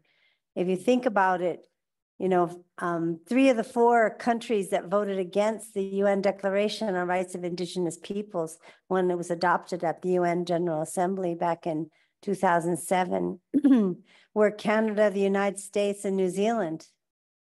3 of the countries that have the most treaties with indigenous nations. And I don't think that was any accident. We realized that they Didn't want to make that recognition. Okay, good. Here's what happened after the treaty conference. You might recognize the young man there in the middle. This guy. Sitting over there at that table.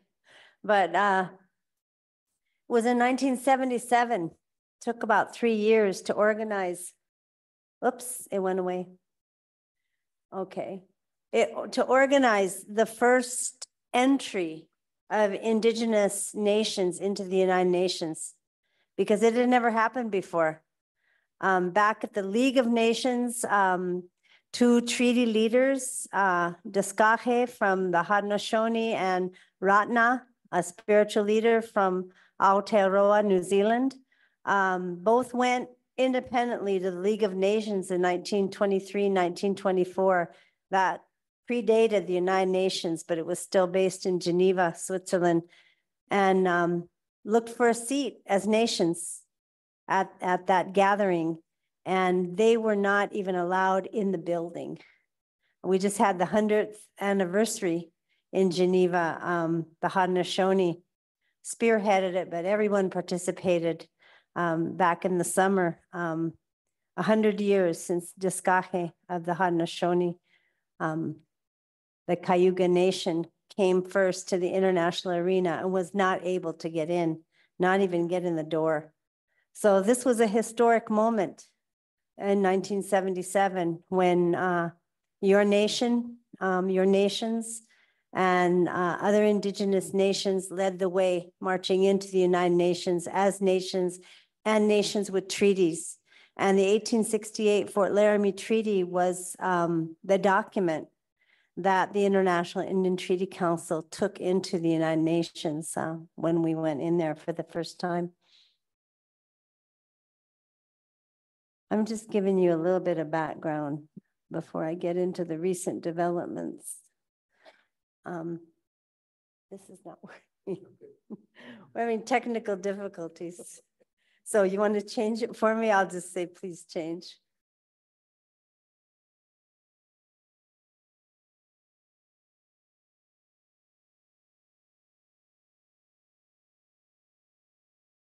Can you change it for me? Because that clicker isn't working. Heads up to the next presenters. I think my next slide, yeah, was almost 50 years ago. That's the original founding treaty conference. I don't know if some of you were there. I know Bill was there, but maybe some of the other ones of you were there. In Mobridge, Standing Rock Reservation. And the Declaration of Continuing Independence, we still have it on our webpage and we still refer to it. But it said, in the course of these human events, we call upon the people of the world to support this struggle for our sovereign rights and our treaty rights. Treaties between sovereign nations explicitly entail agreements which represent the supreme law of the land, quote from the US Constitution, binding each party to an inviolate international relationship. And that's probably the most important thing there, an inviolate international relationship. Next slide. And I know I've been listening to you all talk about that. I know you know this. One of the things that was really important that we started organizing for there after the founding of the first body at the United Nations, which doesn't even exist anymore, called the Working Group on Indigenous Populations. We couldn't be called peoples yet there, but was founded in 1982.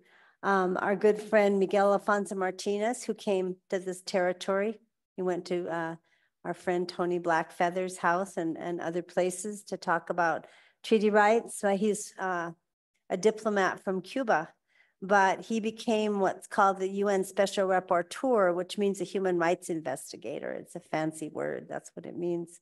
On the study on treaties, agreements, and other constructive arrangements between states, which means countries at the UN, and indigenous nations, indigenous peoples. And one of his conclusions that I heard talked about on the panel yesterday was in the case of indigenous peoples who concluded treaties or other legal instruments with the European settlers and or their continuators, like Canada and US are, in the colonization process, the special rapporteur, meaning him, has not found any sound legal argument to sustain the argument that they have lost their international juridical status as nations and peoples. So as our affiliates from Canada always say, treaties don't make nations, but only nations make treaties. So they kind of challenge that idea of modern treaties that don't have that nation to nation relationship. Next slide. When we were working on the UN Declaration on Rights of Indigenous Peoples, you know, we tried for some additional language, but again, we got resistance. We got resistance still, you know, here we are 20 years later in this process. From like New Zealand and others, but we were able to get a clear affirmation of the right to the recognition, observance, and enforcement of treaties by the states in the UN Declaration. And there are other provisions in the preamble that affirm that treaty nation relationship. It also has language. There's only one other place in the declaration that it says something like this: nothing in this declaration may be interpreted as diminishing or eliminating the rights of indigenous peoples contained in treaties. So if your treaty is stronger than the UN Declaration, which we all know, and it says right in it, it's the minimum standard for the survival, dignity, and well-being of indigenous peoples in the world. That means, according to one of the treaty chiefs we work with closely in Canada, it means it's not the ceiling, but it's the floor. And it's a floor we didn't have to stand on before in the international work. So if your treaty is stronger than the UN Declaration, this doesn't take anything away from it. It supports its enforcement. Next slide, please. One thing that's really important in all the work we do, and I'm going to get to talking a little bit about what just happened. I just, night before last, got back from Dubai, the climate change, UN climate change talks. I'm going to just give you a little bit in here about what happened there. But the right to free, prior, informed consent is really important. And it was important while we were negotiating the treaty that the 1868 Fort Laramie Treaty, along with Treaty 6 and some of the other nation-to-nation treaties in Canada, contain the right to consent, not consultation, but consent. Consultation's a meeting, right? We're going to talk to each other. It isn't a right to say yes or no like consent is, and it's really important. And I sometimes get a little dismayed when some of the tribes here really highlight consultation. You know, it's not, the right is consent, free, prior, informed consent. Consultation can be the process by which you get to that point, but it's not the internationally recognized minimum standard, which you have in the Fort Laramie Treaty, of course, as well. And we would bring that up to US and Canada and, you know, say, wait a minute, you know, you already agreed to this in international legally binding instruments. You've already agreed that consent is a right. So what's the problem here? We can't go back. Next slide, please. So I'm not sure why that black thing's at the top, but I guess it's in the computer, huh? Just recently, from 2012, which was the last seminar that the UN held on treaties, treaty rights. When Miguel concluded his treaty study, the United Nations supported 3 seminars, follow-up seminars between states, indigenous peoples, UN experts, to talk about how to implement his recommendations. And the last one was in 2012, and it took us a full 10 years later to get a UN body to look at that again.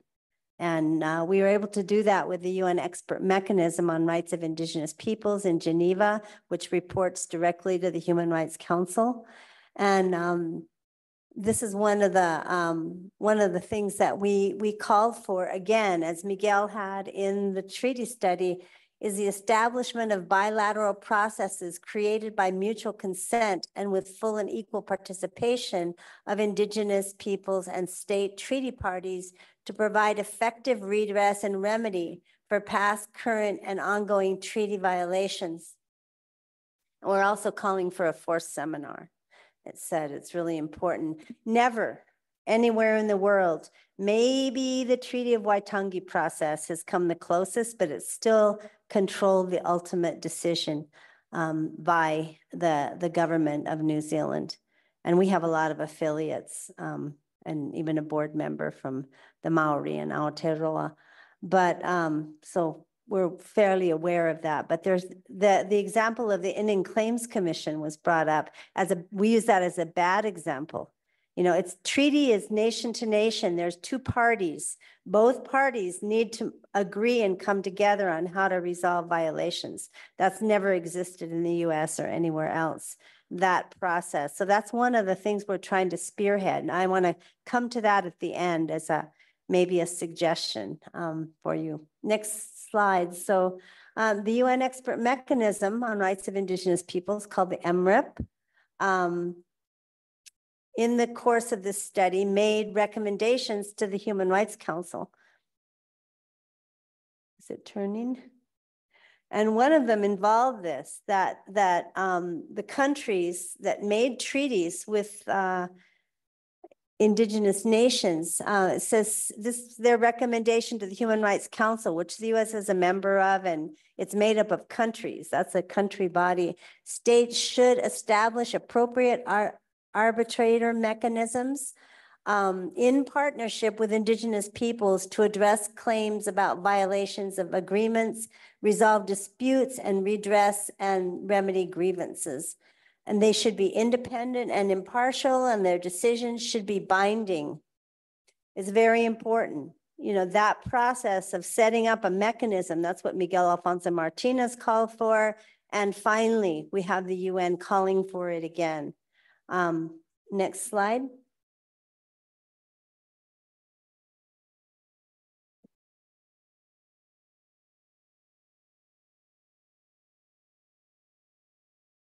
Also, in 2022, there was a review finally, because the previous administration, I won't mention the word Trump, but they refused to participate in legally binding processes to review their compliance with bodies like the United Nations Committee for the Elimination of Racial Discrimination.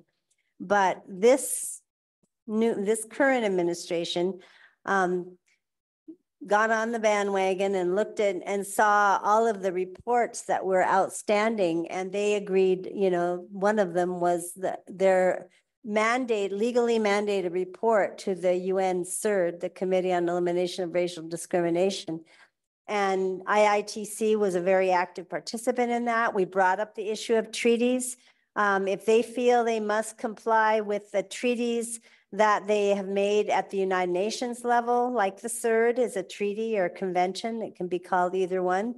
But yet they don't feel they need to comply legally with the treaties they made with Indigenous nations. That's an example of racial discrimination. What else do you call it? And the CERD actually, for the first time, addressed the United States. And this is a review of the United States of America. So they're talking to the US directly. And they said they called on the US, and this is a quote from their final report. It's a legally binding treaty body. The US is a state party to it. It means they ratified it. I'm sure they're sorry they did, but they did.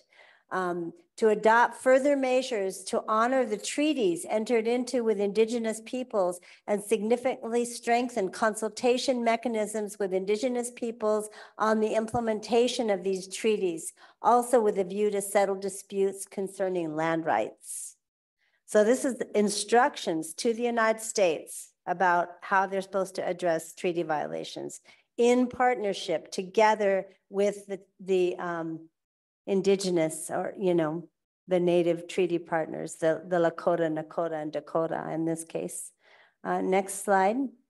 Also, very exciting, just this year, just a couple of weeks ago, in December, they issued their final report. They issued kind of what they call a draft or an advance report. And this is the treaty body called the Human Rights Committee, which is the review body for the International Covenant on Civil and Political Rights, which the United States is also a state party to on the United Nations level. They're legally bound by the ICCPR. And I won't read all of these things. Can I pick this up? I'm going to walk with this so I can see this better. Very important, we'd never gotten a legal opinion about compliance with treaty rights. And again, this is specifically addressing the United States report, which was terrible. It was terrible. It didn't talk about treaties. And a shocking thing that we also addressed in our response was the United States said that the right to clean water was not essential for the right to life and the right to health. Can you believe that? They actually said that. Anyway, we dealt with that too. But on the issue of treaties, first of all, in general for land rights, they said that the United States needed to redouble its efforts to ensure the promotion and protection, both in law and practice, of the rights of Indigenous peoples, including measures, adopt measures. That means they're supposed to take action to effectively protect the lands and sacred sites of Indigenous peoples from the adverse impact of extractive industries and nuclear waste, ensure meaningful and good faith consultations with Indigenous peoples, ensuring their active and effective participation in order to obtain their free, prior, informed consent before adopting and implementing measures that affect their lands, rights, or ways of life. And finally, take additional measures to honor the treaties that it has entered into with Indigenous peoples and strengthen mechanisms for consultation with Indigenous peoples on their implementation. This is the very first time, and this is just this year, that this body that is legally binding to the United States issued a mandate on the United States in terms of honoring treaties. And I will say we worked very hard to achieve these ends, and we had people there and lobbying the members and, you know, et cetera, et cetera. Next slide. I want to just talk a little bit, and I'm going to come back to maybe a recommendation of the next steps using the UN system that's very accessible to you. But I've been asked by a few different people here when I said I just got back from Dubai, jet lagged and all that. What happened at what's called COP28. COP28 means the 28th Conference of the Parties, and the parties to any UN treaty are the countries, the states. We're not parties. But that's what COP28 means, the 28th Conference of the Parties of the United Nations Framework Convention on Climate Change. And I know we had a big conference here a few months ago addressing the development of a climate action plan. So the international work was part of that, and we talked about it there. So I just wanted to just let you know a couple of things that happened there that might be of interest to you and that we're going to be following up on.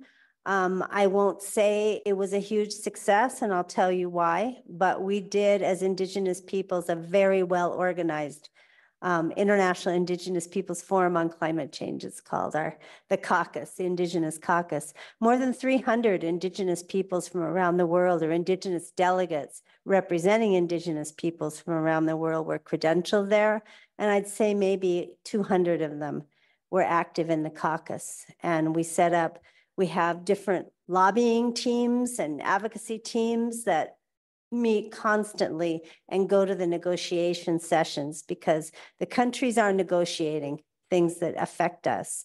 And it's hard to have input, but we can and we do, and more we're able to. That's our collective seat in the plenary, on the closing plenary, which was like 5 in the morning. They didn't finish when they were supposed to. And I'm just getting now some documents that were finally decided and adopted. Next. Okay, this is super important because, I mean, we talked about that when we talked here about the impacts, but the language of which we think of is what they need to do, right? Is to phase out fossil fuels and have a just transition. And we're definitely having input on what just means and what transition means in this process. But they don't want to use the word fossil fuels anymore. We were able to get a phasing down of coal in particular in COP26, which was in Glasgow, Scotland, COP27, Sharm el-Sheikh, Egypt. They move them around. But this time it was really obvious. I mean, the chair of the meeting, the president of the COP was Mr. Sultan, was his name, one of the big in charge of the government oil development in the United Arab Emirates, which is their main source of income. You know, what they're talking about here, when they talk about transition and when they talk about reducing emissions, they did reiterate the commitment that's in the Paris Agreement to no more than 1.5 degrees centigrade increase globally. But they said that more than that, it's going to be disasters, and definitely indigenous peoples' ways of life can't survive in more than that. However, they blew through that supposed global cap twice this year. In July and August, the global temperature increase was more than 1.5. In the Arctic, it's about 3 to 4 times that. So they've already blown through it, but they're still keeping that commitment. But they're doing it not through talking about phasing out or phasing down fossil fuels. They're talking about reducing emissions. And that's a big difference. It may not sound like a big difference to us, but it is. What it means is they have no intention of cutting back on fossil fuel development. In fact, the United States had the highest level of oil drilling that in history, even higher than under Trump, which was the last highest year was 2019. So, we met with John Kerry there. We talked to the states. They're talking about emissions reduction, which means development of technology for carbon capture and carbon injection. They figure they don't have to stop on oil development if they can come up with technologies to capture the carbon emissions. And that's, it's really glaring because indigenous peoples have a real different view. In fact, I sat in rooms in the consultations and listened to some of the African states say part of their national plan for just transition is increased fossil fuel development. And the way they define just is, well, the big countries like the US always did it, now it's fair for us to do it. So that's their idea. Next slide. Loss and damage was a big discussion there. And you probably heard about that phrase, loss and damage from climate change. Our advocacy on that issue has been prevention. We don't want to talk about getting compensated for things that can't be compensated for. You lose your home, you lose your land, you lose your food system, you lose your culture. If you're on an island in the Pacific or along the coast, you have to move because your island is going underwater because of the rising sea levels. And money, you can buy a new house in Australia or something, but you'll never have your identity as a nation anymore as indigenous peoples. There is no money that can compensate for that, no money. So we want to focus on prevention, our full participation, and maintaining our rights in this process. But like I said, the states, not what a lot of them are thinking about this. That's Alaska, by the way, one of the native communities falling into the ocean from the melting tundra. There's a lot of them like that. Next slide. Just for the context, the United Nations says right now 1 million species are threatened with extinction. Many of these are vital to the survival of indigenous peoples, not just their food sources, but their culture, their spirituality, their ceremonies, clan identities. This is the spring run Chinook salmon in California and San Francisco Bay Area that is not expected to survive past the end of the century, even they say in the best case scenarios, because of the impact of rising temperatures in the ocean. Next slide. So, like we talked about last night, it's one thing to address the problem and say your position. It's another thing to have a strategy. We learned that while we were working on the UN Declaration. What are we going to do to impact this? Well, one thing that happened there, and it was a big deal in all the papers, and the first day it was declared, they set up a new fund for loss and damage, and they have like $700 million contributed. The US pledged a very paltry 17 million, and Kerry even said that's providing Congress even approves it. When he met with us, he said anytime the Congress sees the word climate on any kind of money, they just scratch it out. It's not happening. But anyway, that's not, they say that the estimated amount of money right now for all the disasters that are happening because of climate change is about 600 billion. So 700 million that they say is 0.2% of even what's happening now, let alone in the future. So we organized, IITC was the main organizer, but we teamed up with the Samis and some of the indigenous peoples from Canada and Pacific Islands as well, and Latin America. And we had a side event to talk about indigenous peoples' perspectives on loss and damage. What do we think should happen, even with this new amount of money? And the gentleman second to the right is named Frude, and he is the chair of the Warsaw International Mechanism on Loss and Damage. And the lady standing next to me on the left is from Canada, and she's a member of what's called the Transition Committee that is talking about how to manage this new fund.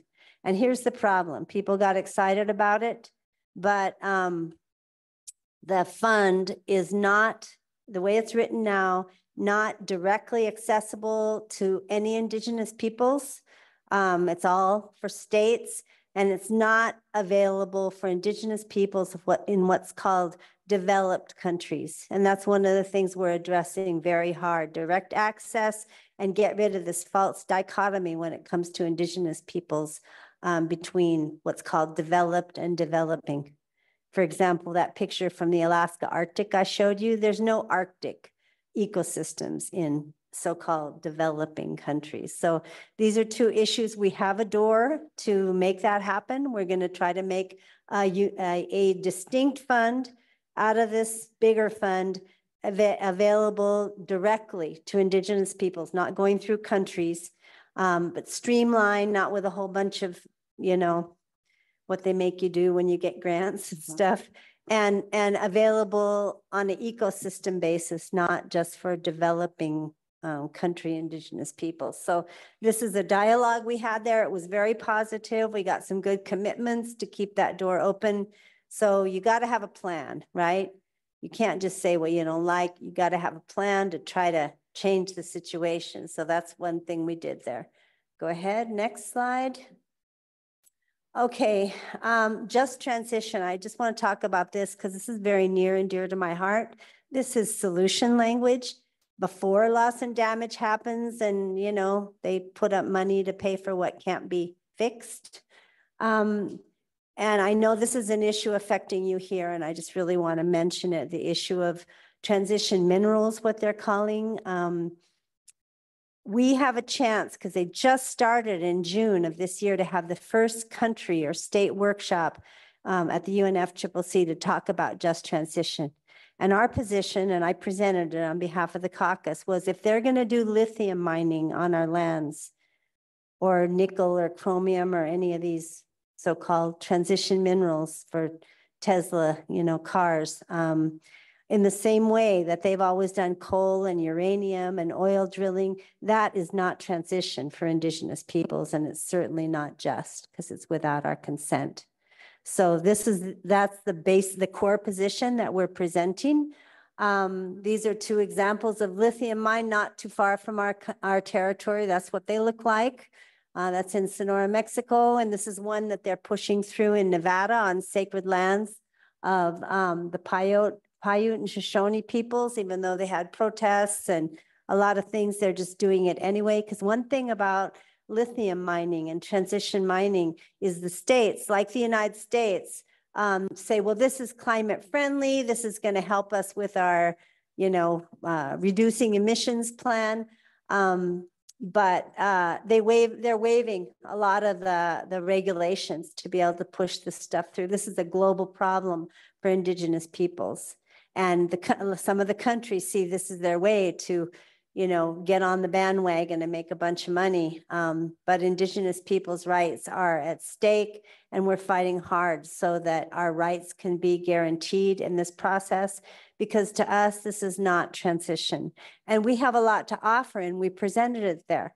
And there was interest in including the knowledge of Indigenous peoples, providing, it's done with our free, prior, informed consent, about what real transition would look like. Next slide. I'm just going to go through some quick examples.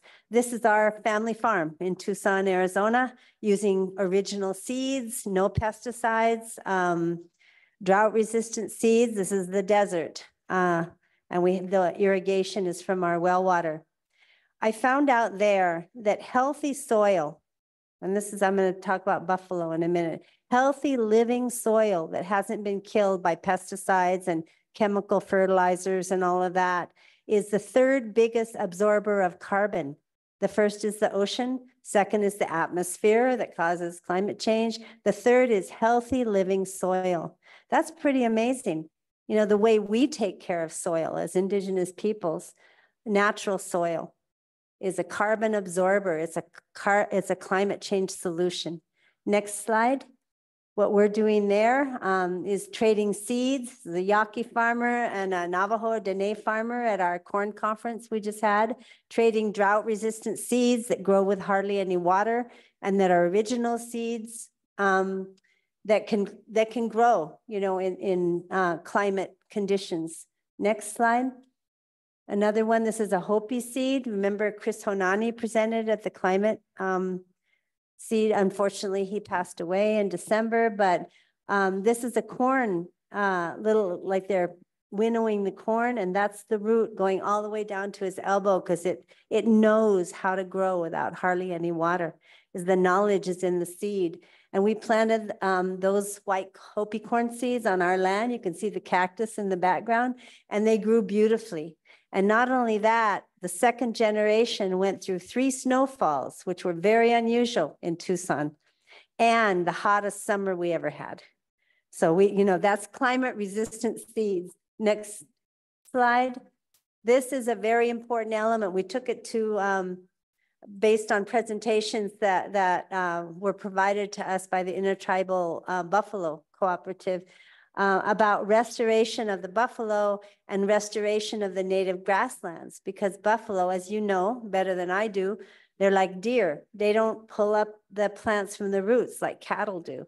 They leave the roots that hold the moisture in the soil. And the statistic we always use, I've shared it here before, is in 2015, there was a freak out-of-season snowstorm before the ranchers took the cattle in, and 100,000 cattle died in South Dakota, but not one buffalo died. They know how to live here. And plus, local food is always climate friendly because you're not having to truck it and ship it all over the place. So restoring buffalo is part of a climate solution, adaptation and mitigation.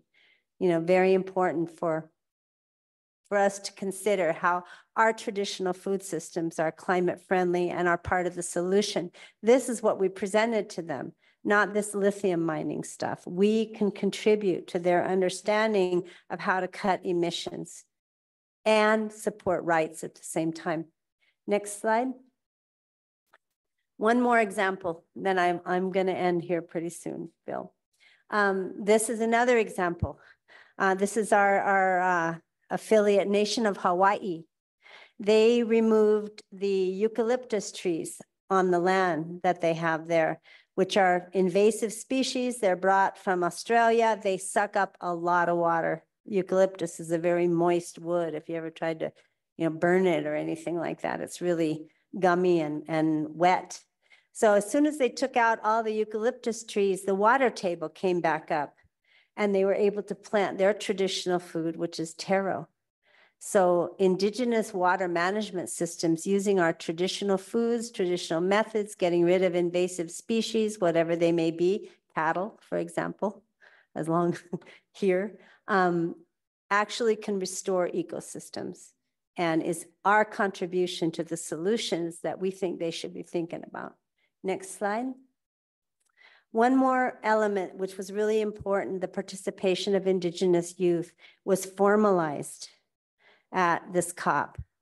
They established the International Indigenous Youth Forum on Climate Change as part of the larger Indigenous Caucus.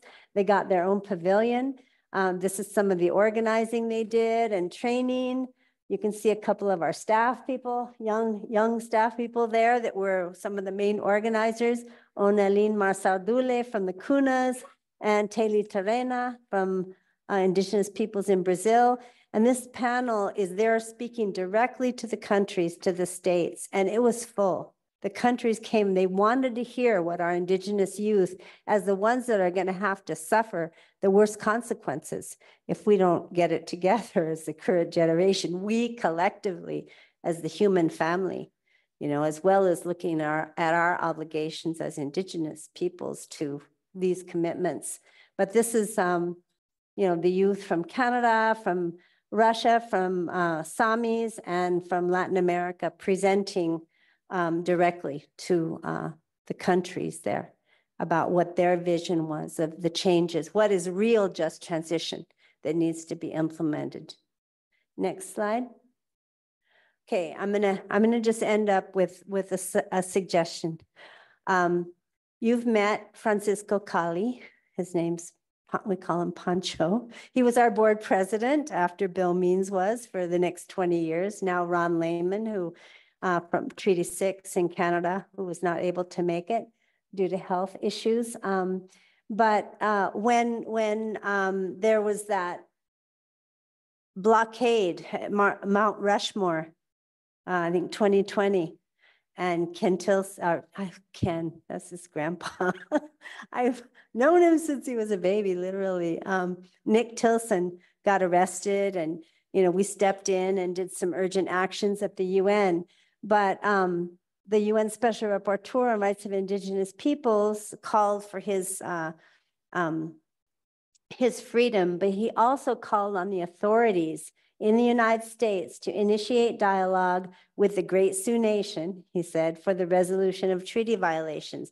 Back to what I was talking about at the beginning, that the United Nations system is supporting the creation of such entities that have never existed before, bilateral treaty resolution discussions or mechanisms created, not at Department of Interior, that would have to come from the US State Department, because these are international relationships, and it is possible.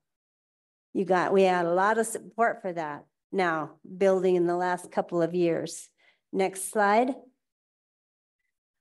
He just did an official country visit. The rapporteurs, all of them, whether the right to food or, there's a lot of different UN rapporteurs, special rapporteurs. There's one on climate and human rights. They have 2 official country visits a year. And then they can also go and, like he came here to the meeting of Oceti Sakowin once, just on their own, go places. But he did an official visit to Canada in March of this year. I'm gonna take the mics. I can see this. In his concluding remarks at the end of his visit, he talked about the importance of treaties, and most important, he reported to the UN Human Rights Council in September. And this again is a state body, a country body. The United States is a member, so is Canada. The special rapporteur heard from many indigenous nations that their inherent and treaty rights based on the nation-to-nation treaties concluded with the Crown in the 1800s had never been implemented. They are calling for a treaty-based bilateral relationship with the Crown to fully implement their right to self-determination, legal jurisdiction, and equal decision-making in relation to their treaties